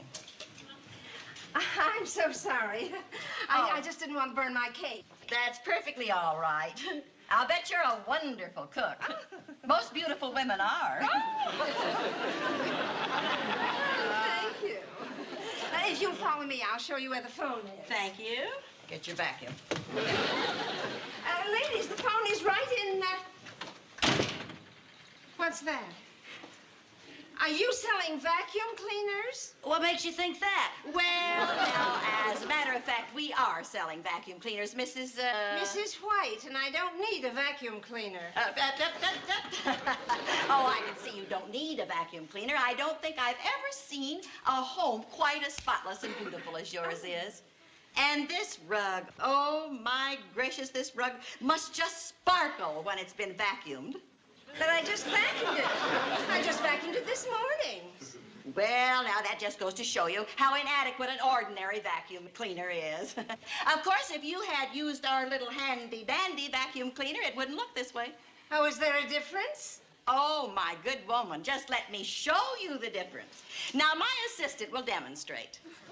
Mrs. Carmichael, plug in your vacuum and clean Mrs. White's rug for her. And then I want you to go upstairs, and I want you to demoth all the closets, and I want you to clean all the woodwork, all the Venetian blinds, and then polish the floors. Yes, Sergeant. Now, shall we just sit down and watch? Love to.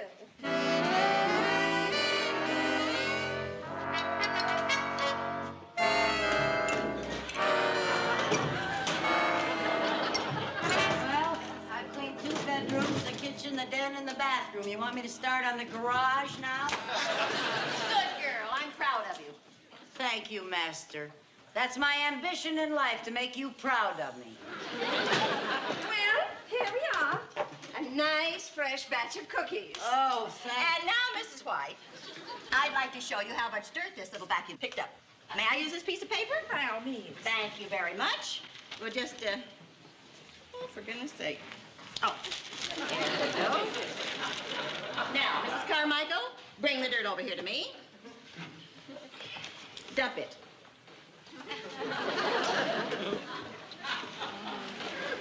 There you are. My goodness, that's amazing. Well, I certainly am impressed with your vacuum cleaner, and I'm going to buy one. That's a very wise decision, Mrs. White. I'll just write up your order. Oh, thank you. But my brother-in-law's in the appliance business, and I can get it wholesale.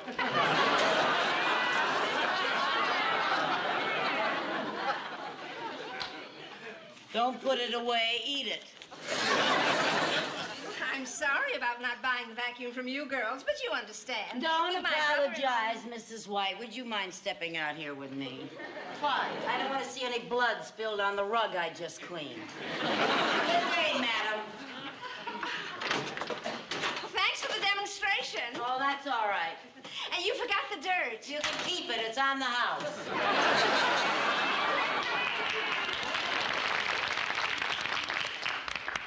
Well, a perfectly good airmail stamp. Ah. Junior! Yes, Mom? When you go out, I want you to mail this letter that's on the desk. Okay. Oh, boy, you and your salesmanship. My assistant will do everything. Demoth, polish. Oh, I've been looking all over the neighborhood for you. Oh, thank goodness you still have it. Give it to me. No. When I tried to sell it to you a little while ago, you gave me a pretty rough time. Now I'm not so sure I want to sell it to you. No, I don't want your machine. I just want your dirt. My dirt? What are you going to do with my dirt? Well, you see, I'm a collector, and You're a dirt collector? Oh, give it to me, please. Thank heaven you didn't sell it to anybody. You don't know what this means to me. Now, Viv, that's salesmanship. I got him on his knees begging me to sell it to him. All right. Where is it? Where is it? Where's what? My 1918 upside-down airplane. My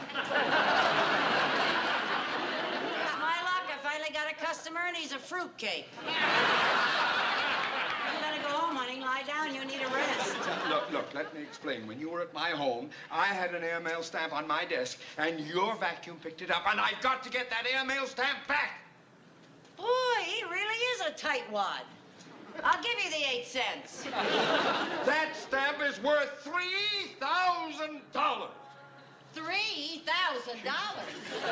Oh, well, what were you mailing, an elephant? Mrs. Carmichael, that's a very rare stamp. All right, Mr. Mooney. Now, don't worry. If it was picked up by the vacuum, it'll still be in there because we haven't emptied it out.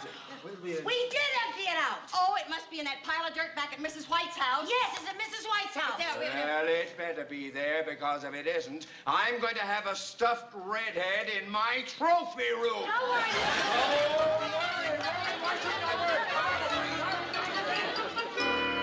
Hey, Mom, is this blue envelope the one you wanted me to mail? Yes, dear. Okay.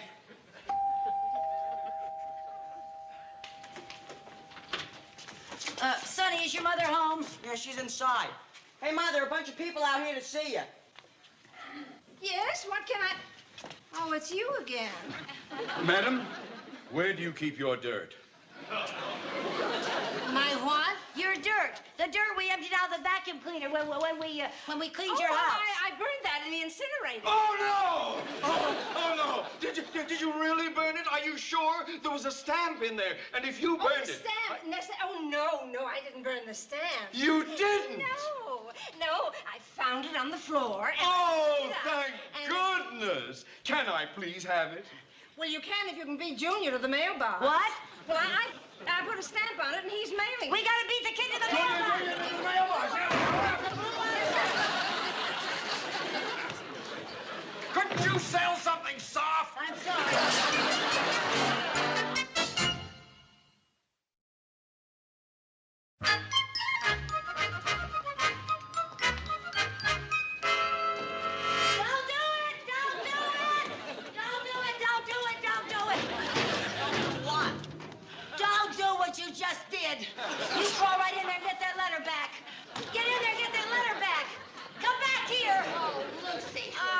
Did you get the letter? No, we were too late. The kid dropped it in. Oh, no. Oh, my stamp. Don't worry, What are you Mr. gonna Mooney. I'll get it back. Oh. Now, Lucy. Well, maybe the letter's stuck in the slot. You can't do that. You can get arrested for a thing like that. I got it. You got it? You got it, good girl. Give it to What? me. All Hand right. it What? over. Hold it now. Yes, Huh? Here we are. Come on. What? Oh, Viv, what?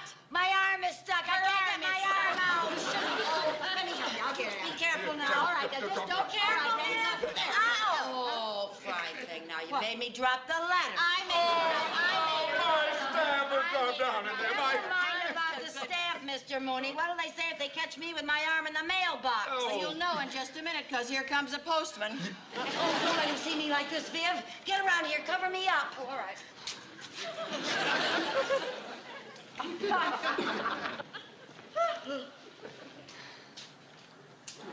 Excuse me, lady, but I've got to get the mail out of that mailbox. What mailbox? That mailbox. Oh, this mailbox. Look, would you mind stepping aside? Well, I'd really... Thank you. Now, I guess this, You two, lady, would you please step aside? Well, I'd love to, but I'm afraid you're going to have to work around me. Please, lady, don't give me any trouble. What's your arm doing in a mailbox? Well, I want to talk to you about that. You see, I was mailing a letter, and it snapped at me. I can explain this. You see, there was a letter dropped in there by mistake. It had a rare stamp on it, and I want it back. Well, you're not going to get it back like that. Once something's in that mailbox, it's the property of the U.S. government. You mean I got to go to Washington to get my arm back? I'll get your arm back for you. How you going to do that? Just What are you going to do? Oh. Got it? Oh. Thank you. Oh, thank you. All right, now you two just run along, please. Mr. Postman, there's just one letter that I want to get my hands on. I'm sorry, no tampering with the mail. Oh, but I insist that you give me that letter. I insist. Look, mister, I got my own problems. I got bunions on my feet, my shoulder is sore, and there's a dog on my route that keeps biting me. Oh, well, maybe if I made it worth your while, you might... Are you trying to bribe me? Heavens, no. I got it! The blue envelope! Don't touch the mail! My stamp! Don't touch the mail! Now, if you want this back, you'll have to go down to the post office and talk to the postmaster. Oh, all right. Come on, you two. I'll need you to verify my story. Come on.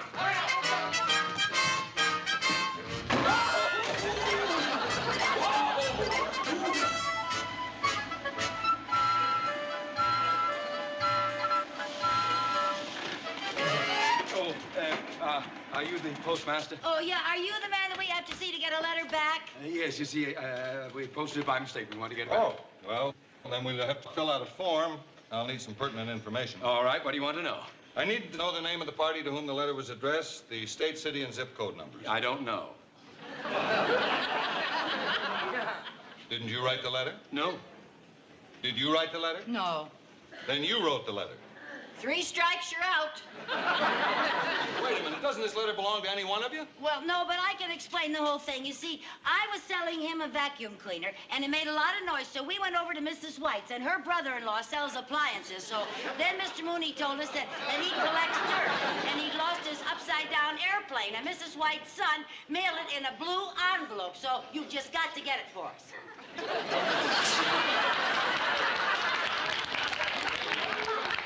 Lady, we don't mind the snow or the rain or the sleet. It's those kooks like you that drive us nuts.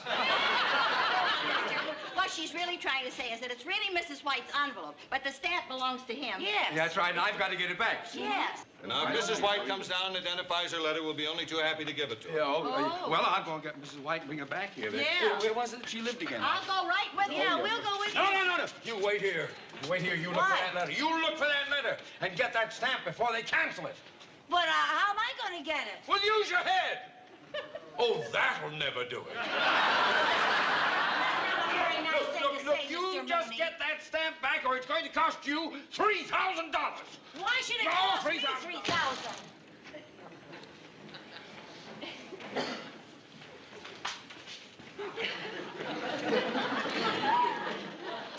Well, now, hi there. Hi. I'm waiting here for a postman who has a letter with a stamp that I've got to get. Excuse me, lady. That's all right. The reason that I'm waiting is that if the stamp gets canceled, it would cost me a fortune. See, I don't want the letter. All I want is the stamp. Excuse me, lady. That's all right. Hey, it's you!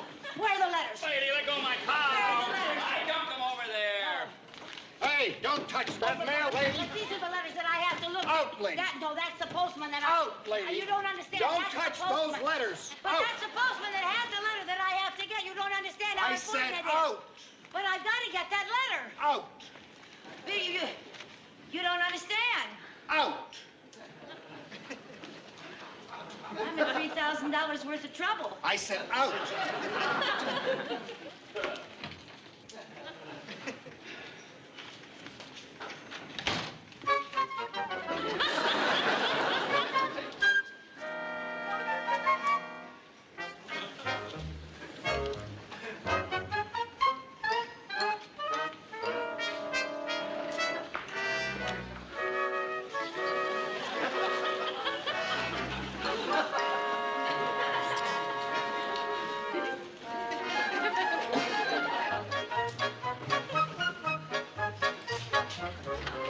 Hey, Sid.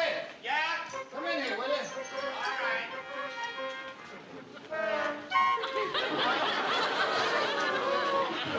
This is all out of time. I'll get it out right away.